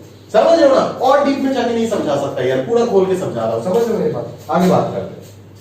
निकालेंगे कैसे बता देते, फिर कंसेप्ट बताएंगे। क्लियर है क्या? निकालेंगे कैसे? अगर तेरे को कभी सिस्टम ऑफ इक्वेशन तीन इक्वेशन और थ्री वेरिएबल में दिया है कभी और तुमको नेचर ऑफ सॉल्यूशन निकालने बोला है, तुम डेल्टा निकाले 0 आया, डेल्टा 1 निकाले 0 आया, डेल्टा 2 निकाले 0 आया, डेल्टा 3 निकाले वो भी 0 आ गया। तो अभी तुमको जज कैसे करना है, सॉल्यूशन तक पहुंचना कैसे, वो मैं बता रहा हूं, बस तरीका बता रहा हूं, बट कंसेप्ट यहां पे नहीं है, कंसेप्ट इधर मिलेगा। कैसे दिखाता हूं। सबसे पहले आप क्या लिखोगे कि किसी भी z किसी भी एक वेरिएबल को आप t मान लोगे, कोई भी आर्बिट्ररी वेरिएबल t मान लोगे, तो z equal to t consider कर लोगे और फिर z इक्वल टू अगर t कंसीडर कर लिए तब तो ये इक्वेशन इन टू वेरिएबल हो गया, तो इस दोनों इक्वेशन को आप सॉल्व कर लोगे तो x और y का आंसर क्या आ जाएगा, इन टर्म्स ऑफ t आएगा। और वही आंसर अगर आपका z का वैल्यू t और x और y as a function of t आएगा, इन दोनों इक्वेशन से सॉल्व कर लो। अगर वो तीनों के तीनों अगर थर्ड इक्वेशन को सेटिस्फाई कर लेता है तब तो इनफाइनाइट सॉल्यूशन, x भी t, x as a function of t, y as a function of t, z as a function of t। अभी अगर मैं t को चेंज करता जाऊंगा तो x y z का अलग अलग सॉल्यूशन मिलता जाएगा, तो इनफाइनाइट सॉल्यूशन आ जाएगा। और अगर यहां से जो x और y और z in terms of t आएगा पहला तो इक्वेशन से, z को t मान के पहला दोनों से x और y निकालोगे ना, वो अगर थर्ड वाले को सेटिस्फाई नहीं करता तो क्या कमेंट करेंगे, no solution, no solution and inconsistent system. और अगर सेटिस्फाई करता है तो infinite solution and consistent system. यही लिखा हुआ है यहां पे, पढ़ लेना। क्लियर है क्या, नोट कर लेना, समझो मेरी बात, क्लियर है ना। अच्छा अभी ये तो बातचीत हो गया, ठीक है, इसका मैं लॉजिक बताता हूं। इस केस के अंदर पे क्या पॉसिबल केसेस हो सकता है वो मैं आपको दिखाता हूं। इसका मतलब क्या है, तीन प्लेन का बात चल रहा है। अगर linear equation in three variable एक प्लेन को रिप्रेजेंट करता है तो यहाँ पे कितना प्लेन है, तीन प्लेन है। तीन प्लेन अगर आपके पास है तो कितने पॉसिबल केसेस हो सकते हैं, आप ढूंढो ना, सोचो थोड़ा। एक केस, तीनों के तीनों डिसजॉइंट पैरेलल हो गया, एक प्लेन दूसरा प्लेन, एक प्लेन दूसरा प्लेन तीसरा प्लेन, समझा क्या, ऐसे ऐसे ऐसे, लाइन नहीं, लाइन होता तो पेन से दिखा देता, अभी प्लेन है तो मेरे को किसी चीज से दिखाना पड़ेगा, पेज वगैरह है नहीं सफिशिएंट, एक पेज, दो पेज, तीन पेज, ऐसे समझ गए ना भाई, क्लियर है। तो तीनों के तीनों डिसजॉइंट है भाई, अगर तीनों के तीनों डिसजॉइंट है तो कोई सॉल्यूशन आएगा क्या, सोचो ना, सॉल्यूशन मतलब ही क्या, जहां पे तीनों मीट करेगा। अगर तीनों के तीनों डिसजॉइंट है तो कोई सॉल्यूशन आएगा, नहीं आएगा, सॉल्यूशन नहीं आएगा मतलब क्या, थ्री डिसजॉइंट पैरेलल, तो ये नो सॉल्यूशन होगा। तो आप समझ गए ना कि मैंने इस केस में दो केस का बात किया, या तो इनफाइनाइट सॉल्यूशन या तो नो सॉल्यूशन। नो सॉल्यूशन वाला एक एग्जांपल मैंने दिखा दिया आपको, और दिखाएंगे, देखो। मान लो तीनों के तीनों डिसजॉइंट पैरेलल ना होके दो डिसजॉइंट पैरेलल है और एक प्लेन इंटरसेक्ट करके जा रहा है। मान लो एक प्लेन ऐसे, फिर एक प्लेन नीचे और एक प्लेन इंटरसेक्ट कर रहा है, क्लियर, इस तरीके से जा रहा है, एक ऐसे और एक बीच में से स्लाइड काट के जा रहा है। तब क्या होगा, तब क्या होगा, ये दोनों अगर डिसजॉइंट है तो इन दोनों का ही तो कोई सॉल्यूशन नहीं आएगा। अगर इन नालायक का कोई सॉल्यूशन नहीं आया तो तीसरा वाला बीच में आके करेगा क्या, सॉल्यूशन दे देगा क्या। अरे भाई इसका और इसका तो कोई कांटेक्ट है ही नहीं, इसका और इसका कोई कांटेक्ट अगर है ही नहीं तो इन दोनों के बीच में तो झगड़ा ही रहेगा ना भाई। तीसरा वाला बीच में आया, टांग आ रहा है, करेगा क्या यार, कुछ ही नहीं कर पाएगा, कोई सॉल्यूशन एग्जिस्ट करा पाएगा क्या, कुछ ही नहीं कर पाएगा। तो इधर भी क्या आएगा, नो सॉल्यूशन ही आएगा। एक और पॉसिबिलिटी दिखाते हैं, मतलब इसी चीज को मैं विजुअलाइज कराया तुमको, देखो मान लो ये दोनों प्लेन डिसजॉइंट पैरेलल नहीं है, मान लो ये दोनों प्लेन एक लाइन में इंटरसेक्ट कर रहा है। ऑब्वियसली मैं बार बार एक चीज बता रहा हूं आपको, ठीक है, दो स्ट्रेट लाइन एक पॉइंट में कट करता है, दो स्ट्रेट लाइन एक पॉइंट में कट करता है, बट दो स्ट्रेट लाइन एक पॉइंट में कट करता है, बट दो प्लेन एक लाइन में कट करता है, एक लाइन में, समझ रहा मेरे बात, दोनों प्लेन एक लाइन में कट करेगा, दो प्लेन हमेशा एक लाइन में कट करेगा, क्लियर है क्या, समझ लो, दो प्लेन हमेशा एक लाइन में कट करेगा, इस चीज को आप ध्यान से समझ जाइए, क्लियर है क्या। अच्छा तो मैं आपको विजुअलाइज कराता हूं केसेस, जरा ध्यान से आप देखिएगा केसेस को, ठीक है ना।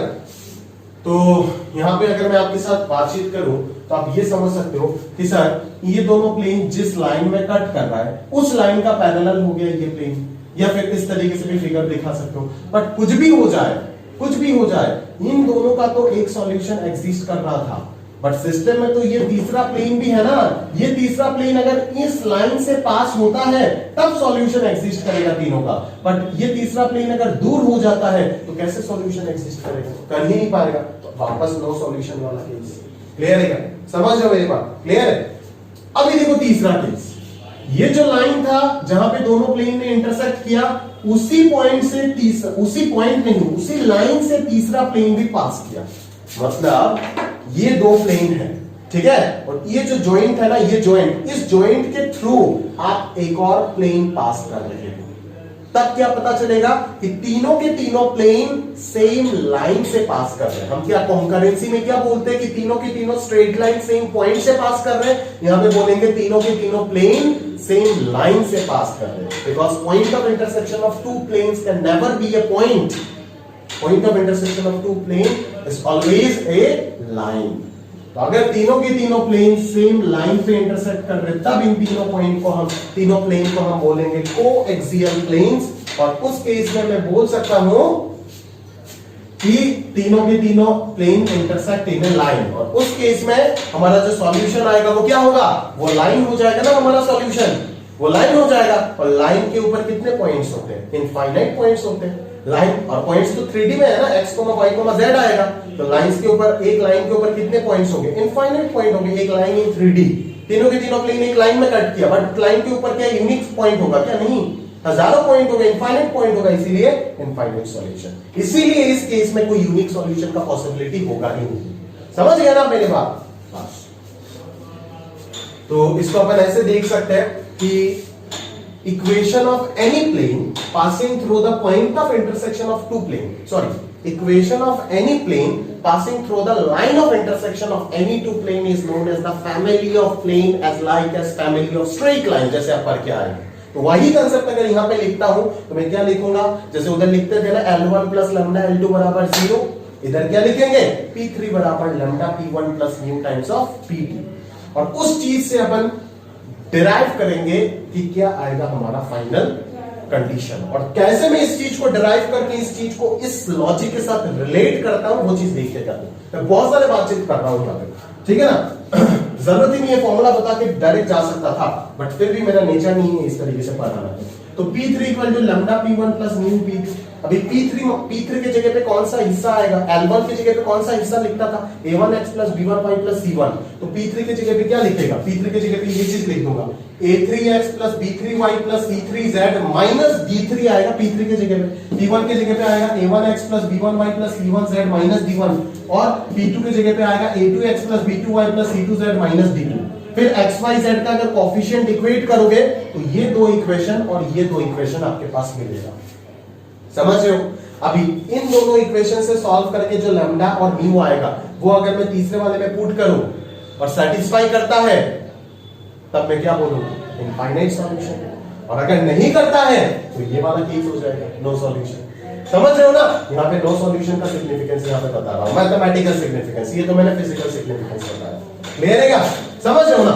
और सॉल्यूशन कैसे निकालेंगे, वही z equal to t put कर देंगे, पहला दो इक्वेशन को सॉल्व करके xy in terms of t निकालेंगे, और डेफिनेटली इस जगह से अगर xy in terms of t निकाल के थर्ड इक्वेशन में पुट किया तो इस पर्टिकुलर केस में तो सेटिस्फाई करेगा ही करेगा, क्योंकि आप जानते हो कि इस पर्टिकुलर केस कोएक्सियल प्लेन का केस है, समझ रहे हो ना। इसीलिए मैंने यहाँ पे लिखा नहीं कि check in the third equation, मैंने लिख दिया सेटिस्फाई थर्ड इक्वेशन, जस्ट लिखा, करने का जरूरत नहीं है, समझ रहे हो ना। अभी क्वेश्चन जब आएगा तब तो करने का जरूरत होगा ना, बट अगर आपको पता है कि ये केस है, मैं बस समझा रहा हूं, एक्सप्लेन कर रहा हूं, समझ रहे हो ना। एल्गोरिथम क्वेश्चन सॉल्व करने के टाइम तो आप यही फॉलो करोगे जो लिख के दिया है, ये बस कंसेप्शन डेवलप फील आने के लिए मैं समझा रहा हूं चीजों को, समझ रहे हो ना, बस ये हो गया, ठीक है ना। और क्या पॉसिबल केस हो सकता है, तीनों के तीनों प्लेन कोइंसिडेंट हो गया है ना, तब भी तो आपके पास क्या आएगा, एक ही प्लेन आएगा।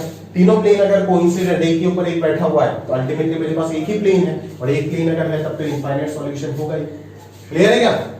बट अगर तीनों प्लेन कोइंसिडेंट हो गया तो सिर्फ आप z equal to t put करके काम नहीं चला सकते, क्यों, क्योंकि अगर तीनों के तीनों इक्वेशन कोइंसिडेंट हो गया तब तो आपके पास एक ही इक्वेशन होगा ना अल्टीमेटली, तो उधर आप z equal to t put करके x और y in terms of t कैसे निकालोगे, एक ही इक्वेशन तो होगा ना आपके पास। तो उस बार ये चीज बुक में नहीं है, कोई बुक और मटेरियल में आपको ये चीज नहीं मिलेगा, ये कंसेप्शन से मिलेगा आपको। सही बात है क्या?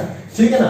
तो ये चीज कहां मिलेगा कि अगर तीनों के तीनों प्लेन कोइंसिडेंट हो गया, दैट इज एक ही प्लेन अगर हो गया, तो अपन क्या बोल सकते हैं? तो अपन इस तरीके से बोल सकते हैं कि आप तब सिर्फ z इक्वल टू टी रखने से काम नहीं चलेगा, तब आपको y और z दोनों को सब्स्टिट्यूट करना पड़ेगा लैम्डा और म्यू, और फिर x निकालना पड़ेगा इन terms of lambda and mu.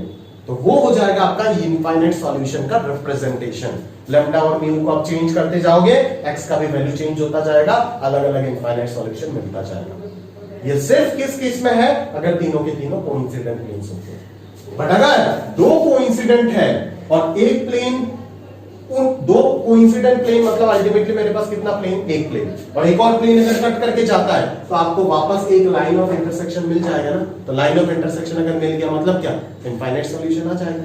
तो इन दोनों ही केस में अपन इनफाइनाइट सॉल्यूशन बोल सकते हैं। बट एज यहां पे आपके पास इन दोनों का मतलब एक इक्वेशन और एक और इक्वेशन, मतलब यहां पे आपके पास नेट दो इक्वेशन एग्जिस्ट करेगा, तो आप z इक्वल टू टी वगैरह पुट करके कर सकते हो, जैसे आपको यहां पे लिख के दिया।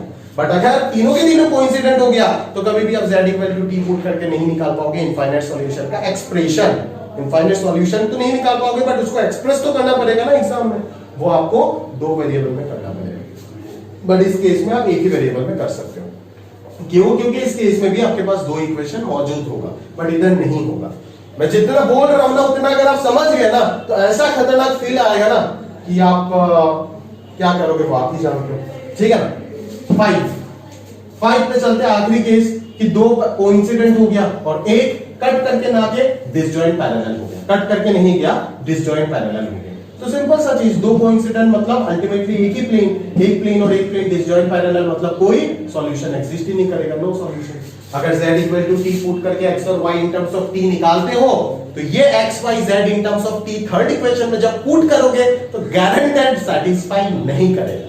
यहां पे लिख के देते हैं ना चेक, अगर सेटिस्फाई करता है तो इनफाइनाइट, सेटिस्फाई नहीं करता है तो नो सॉल्यूशन। तो सेटिस्फाई करने वाला अगर सेटिस्फाई करता है तो इनफाइनाइट जो बोलेंगे वो कौन सा केस हो गया? ये वाला केस हो गया जहां पे सेटिस्फाई कर रहा है। और सेटिस्फाई करेंगे तो अगर सेटिस्फाई नहीं होता है तो नो सॉल्यूशन जो बोल देते हैं वो कौन सा वाला केस हो गया? ये वाला केस हो गया। समझ लो, क्लियर है क्या? ठीक है ना? ये वाला नहीं, ये वाला 5, केस नंबर 5। ठीक है ना? तो यही है दोस्त सब कुछ। ठीक है, इतना सा चीज अगर आप समझ गए तब तो मेरा मेहनत सक्सेसफुल, मैं फुल्ली सक्सेसफुल इंसान। ठीक है, और धीरे धीरे मेरे को बहुत अच्छा टीचर बना दूंगा अगर इतना सारा चीज अगर आप समझ गए। ठीक है ना? बाकी किसी में तो पूछता नहीं हूं मैं आपको समझ आया या नहीं, बट जो भी ये वीडियो देखोगे मेरा मेहनत के लिए एक बार आप वीडियो में कमेंट करना, कमेंट नहीं क्लास में आके बता दें या फिर कमेंट करना या मैसेज करके जैसे साथ में बता देना मैंने फील किया कि मैं आपको समझा पाया। अभी वाकई समझ आया या नहीं वो तो आप ही बोलोगे ना, आप ही सब कुछ हो। ठीक है, तो बताइएगा समझ आता है या नहीं, क्योंकि हर साल बड़ा स्ट्रगल करते हैं इस चीज पे। जरूरत से ज्यादा चीज, देखो जरूरत से ज्यादा चीज तो कभी नहीं, बट अगर आपको टॉप रैंक्स में रहना है तो ये चीज आपको समझ में आना चाहिए। इस तरीके से डीप में जाके जब तक नहीं पढ़ोगे तब तक वो फील आपको कभी नहीं मिल सकता है। क्लियर है क्या? तो बोलिएगा समझ आएगा या नहीं। चलिए देखते हैं आगे केस होमोजेनियस। अच्छा दोस्त, एक पॉइंट मिस हो गया था, ये भी मैं आपको बता देता हूं। मैं जब आपको टू वेरिएबल सिस्टम पढ़ा रहा था तब नीचे इस जगह पे लगभग एक डायग्राम बना के आपको दिखाया था कि टू वेरिएबल में दो स्ट्रेट लाइन था, तो या तो दो स्ट्रेट लाइन इस तरीके से हो सकता है, या तो इस तरीके से हो सकता है, या तो इंटरसेक्टिंग हो सकता है, या तो एक और केस दिखाया था आपका, sorry two variable three equation में, टू वेरिएबल थ्री इक्वेशन में या तो तीनों लाइन पैरेलल हो सकता है, या तो तीनों लाइन कोइंसिडेंट, या तो तीनों लाइन कॉन्करेंट हो सकता है, या तो दो लाइन पैरेलल और एक लाइन इंटरसेक्ट करके जा रहा है, ऐसे भी हो सकता है जहां पे नो सॉल्यूशन, यहाँ पे यूनिक सॉल्यूशन, यहाँ पे इनफाइनाइट सॉल्यूशन, यहाँ पे नो सॉल्यूशन हो जाएगा।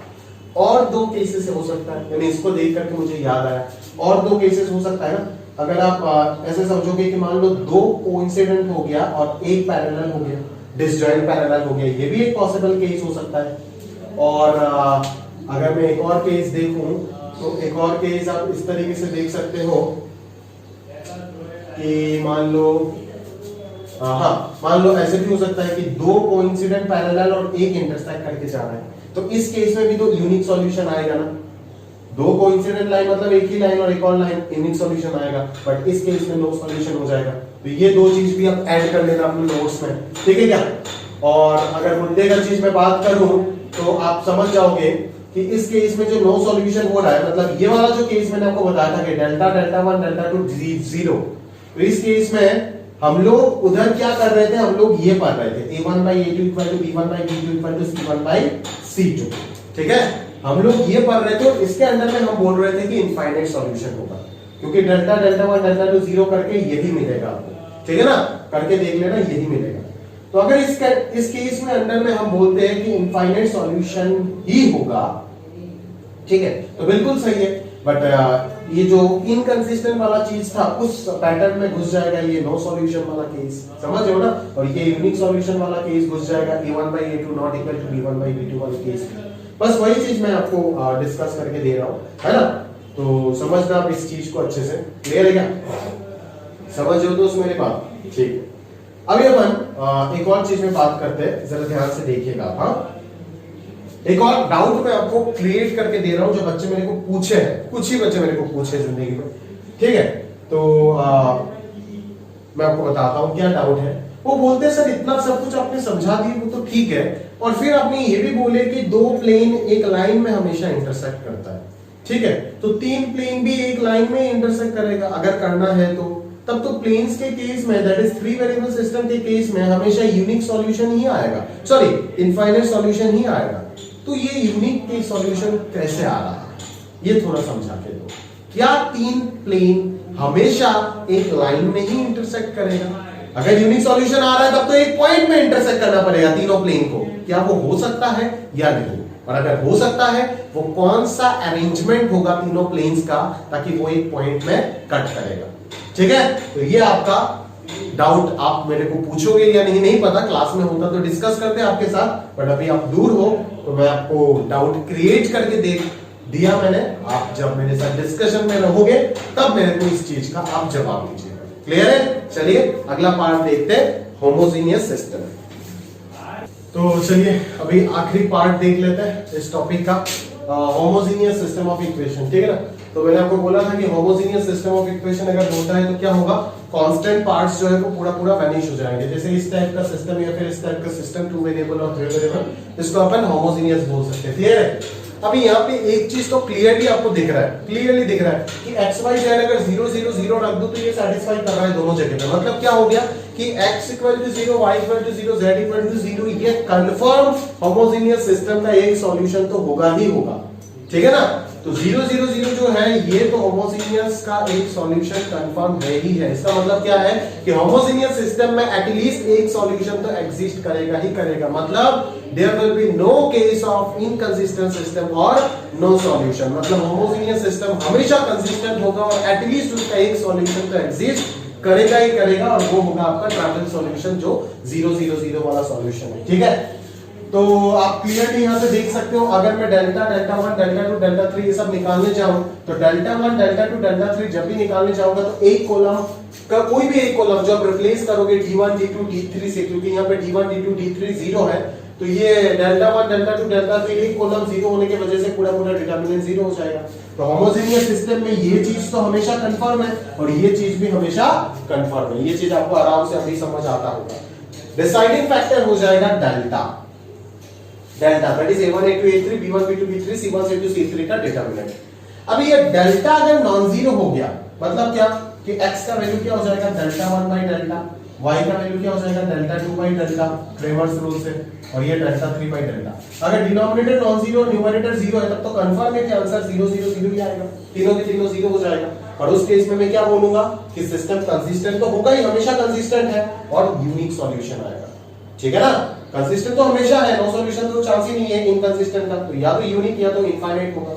तो अगर डेल्टा नॉन जीरो है तो x y z 0 हो जाएगा कंफर्म, और कंसिस्टेंट एंड यूनिक सॉल्यूशन हो जाएगा जिसको हम ट्रायंगल सॉल्यूशन बोलेंगे। बट अगर डेल्टा आपका 0 है तो at least one of x y z क्या होगा, नॉन जीरो होगा। तीनों के तीनों नॉन जीरो हो सकते हैं, एटलीस्ट कोई भी एक नॉन जीरो हो सकता है या फिर दो भी नॉन जीरो हो सकता है, लेकिन एटलीस्ट एक तीनों वेरिएबल में से नॉन जीरो सॉल्यूशन आपको देगा ही देगा, और उसी का मतलब है आपका non trivial solution that is non zero solution, clear. इस केस में बहुत बुक में सिर्फ नॉन ट्रावियल लिख देता है, बट हकीकत में देखोगे तो यहाँ पे से इनफाइनाइट सॉल्यूशन आ रहा है। ये यूनिक वाला हो गया, ये इनफाइनाइट हो गया, कंसिस्टेंट इन इनफाइनाइट। तो यहाँ पे तो ट्रावियल सॉल्यूशन का केस भी पॉसिबल होगा, क्योंकि होमोजेनियस सिस्टम का ट्रावियल सॉल्यूशन तो हमेशा एग्जिस्ट करेगा 0 0 0। तो ये ट्रावियल एंड नॉन ट्रावियल बोथ होगा, सिर्फ नॉन ट्रावियल लिखने से काम नहीं चलेगा, ये ट्रावियल एंड नॉन ट्रावियल दोनों होगा। समझ में आ रहा है ना? नॉन ट्रावियल मतलब क्या है? Non zero solution. क्लियर है क्या? तो आप समझ गए होंगे है ना कि अगर डेल्टा नॉन जीरो हो जाता है, डेल्टा 1 डेल्टा 2 डेल्टा 3 तो पहले से ही जीरो था, तो ये 0/0 0/0 0/0 इंडिटरमिनेसी आ जाएगा, है ना? तो उसका ये एग्जिस्ट भी कर सकता है, डज नॉट एग्जिस्ट भी हो सकता है, ठीक है ना? तो वो डिपेंड कर जाएगा। अगर वो डज नॉट एग्जिस्ट हो जाता है, ठीक है, क्लियर है, मतलब तो भी आपका जो वैल्यू है वो तो आ जाएगा ना, एटलीस्ट एक्स वाई से तीनों में से कोई ना कोई एटलीस्ट, अगर किसी केस में मतलब एब्सोल्यूट वैल्यू तो एग्जिस्ट करेगा 0/0 0/0 0/0, अगर हो भी रहा है तो एब्सोल्यूट वैल्यू तो एग्जिस्ट करेगा इसका, ये अनडिफाइंड तो नहीं बोल सकते हो 0/0 को, तो इनडिटरमिनेसी है, ठीक है ना? तो लिमिटिंग वैल्यू एग्जिस्ट करता है, आप इसका जानते हो। तो अपन क्या बोलेंगे यहाँ पे कि at least one of x y z non zero होगा, मतलब कोई ना कोई वेरिएबल का तो नॉन जीरो आंसर आपको मिलेगा ही मिलेगा। तो नॉन ट्रावियल के केस में डेल्टा जीरो होता है और ट्रावियल के केस में डेल्टा नॉन जीरो होता है, ये चीज याद रखना। और ये क्यों होता है मैं यहाँ पे प्रूव भी कर देता हूँ। A homogeneous system of equation will have non-trivial solution if delta equal to 0। ठीक है ना? कैसे? मान लिया एक होमोजेनियस सिस्टम, ठीक है, पहला दोनों इक्वेशन में लगा दिया क्रॉस मल्टीप्लिकेशन, आपका पुराना चुनो मेथड लगा दिया, x y z in terms of k, और ये वेरिएबल निकाल दिया। अभी अगर मैं बोल रहा हूं कि सिस्टम का नॉन ट्रावियल सॉल्यूशन एग्जिस्ट करने का कंडीशन में निकालने जा रहा हूं, तो अगर नॉन ट्रावियल सॉल्यूशन मतलब नॉन जीरो सॉल्यूशन एग्जिस्ट कर रहा है, तो नॉन जीरो सॉल्यूशन अगर एग्जिस्ट कर रहा है तो इस k को तो मैं किसी भी हालत में जीरो होने नहीं दे सकता ना, क्योंकि अगर k जीरो हो गया तब तो x y z तीनों जीरो हो जाएगा और ये ट्रावियल सॉल्यूशन वाला केस हो जाएगा। नॉन ट्रावियल के लिए k must be non zero. तो इन तीनों की चीज को हम इक्वेशन 3 में सेटिस्फाई कराते तो ये चीज हमें मिलेगा। अभी k तो नॉन जीरो है तो रिमेनिंग चीज जीरो हो जाएगा, और रिमेनिंग चीज का मतलब ही क्या है? Delta. Delta that is your a1 b1, मतलब a1 a2 a3, कुछ भी एक साथ ही लिख सकते हो रो और कॉलम को इंटरचेंज करके, ठीक है? तो ये चीज क्या हो जाएगा? जीरो हो जाएगा। समझ लो? तो नॉन ट्रावियल सॉल्यूशन के लिए डेल्टा जीरो क्यों होता है वो अपन यहाँ पे प्रूव भी करेंगे। Non trivial solution that is non zero solution, मतलब सारे वेरिएबल में से जितने भी वेरिएबल का सिस्टम होगा, सारे वेरिएबल में से एटलीस्ट एक वेरिएबल तो नॉन जीरो सॉल्यूशन देगा ही देगा, और ट्रावियल में सारे के सारे जीरो देता है। क्लियर है क्या? सिमिलरली फॉर 4 5 और n वेरिएबल सिस्टम, होमोजेनियस हो नॉन होमोजेनियस हो, एक ही कांसेप्ट आप यूज करोगे, क्रैमर्स रूल जो आपको सिखाया। जैसे नॉन होमोजेनियस अगर होता है और डेल्टा नॉन होमोजेनियस अगर होता है, सॉल्यूशन एग्जिस्ट करने के लिए delta should be non zero, ये चीज आप जानते हो। और सॉल्यूशन अपन कैसे निकालेंगे? x1 मान लो n वेरिएबल है तो x1 delta 1 by delta, delta 2 by delta, delta n by delta, और डेल्टा 1 डेल्टा 2 डेल्टा n ये सब कैसे निकालते हैं आप जानते हो। x1 अगर निकाल रहे हो तो x1 का सारा कोएफिशिएंट, सारे इक्वेशन से x1 का सारा कोएफिशिएंट हटा के d1 d2 d3 मतलब कांस्टेंट टर्म से रिप्लेस कर दो, आ जाएगा delta 1। Similarly delta 2, similarly delta, delta क्या हो जाएगा? सारे वेरिएबल्स का कोएफिशिएंट लेकर के जो डिटरमिनेंट बनेगा। क्लियर? समझ हो ना मेरी बात? पक्का समझ आया होगा? क्लियर है? चलो, तो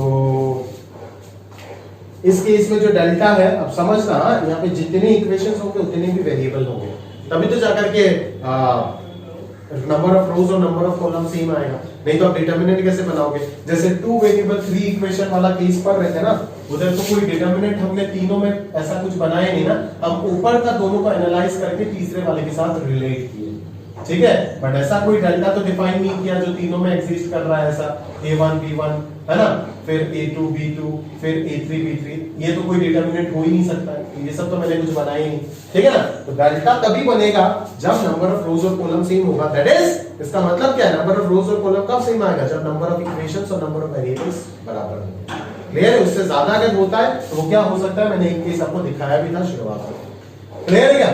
तो ये हुआ हमारा ओवरऑल कांसेप्ट, ठीक है? पूरा 90 मिनट्स मैंने इसका थ्योरी पे बातचीत की, आप समझना इसका अहमियत, ठीक है? समझ में मेरी बात? इतना डीप में जाकर के आपके साथ बातचीत किया। अभी भी अगर आप समझ नहीं पा रहे हो तो उससे ज्यादा मैं और क्या एफर्ट लगाऊं, समझ लो ना। लोग क्या अच्छी जगह, मतलब बड़े जगह, किसी भी जगह आपको नहीं मिलेगा 1.5 घंटा सिर्फ इस टॉपिक का थ्योरी आपको पढ़ा रहा है ना? अगर मिल जाता है तो मेरे को बता दीजिए, मैं पढ़ाना ही छोड़ दूंगा हमेशा। नहीं मिलेगा, नहीं मिलेगा, इम्पॉसिबल है, ठीक है ना? 30 मिनट्स भी इसका इस टॉपिक का थ्योरी पढ़ाता है, बहुत है, पूरा टॉपिक को ही 30 मिनट नहीं दिया जाता। समझ रहे मेरे बात? जितना इंपॉर्टेंस देकर के मैं पढ़ा रहा हूं उससे कहीं गुना ज्यादा इंपॉर्टेंस देकर के आपको पढ़ना चाहिए। क्यों? क्योंकि ये बहुत इंपॉर्टेंट कंसेप्ट और टॉपिक है फॉर योर जे एग्जाम। ठीक है, चाहे मेंस और एडवांस में फर्क नहीं पड़ता है, आएगा तो आएगा। क्लियर है? तो चलिए अभी इस टॉपिक के ऊपर अपन क्या करते हैं, क्वेश्चंस करते हैं।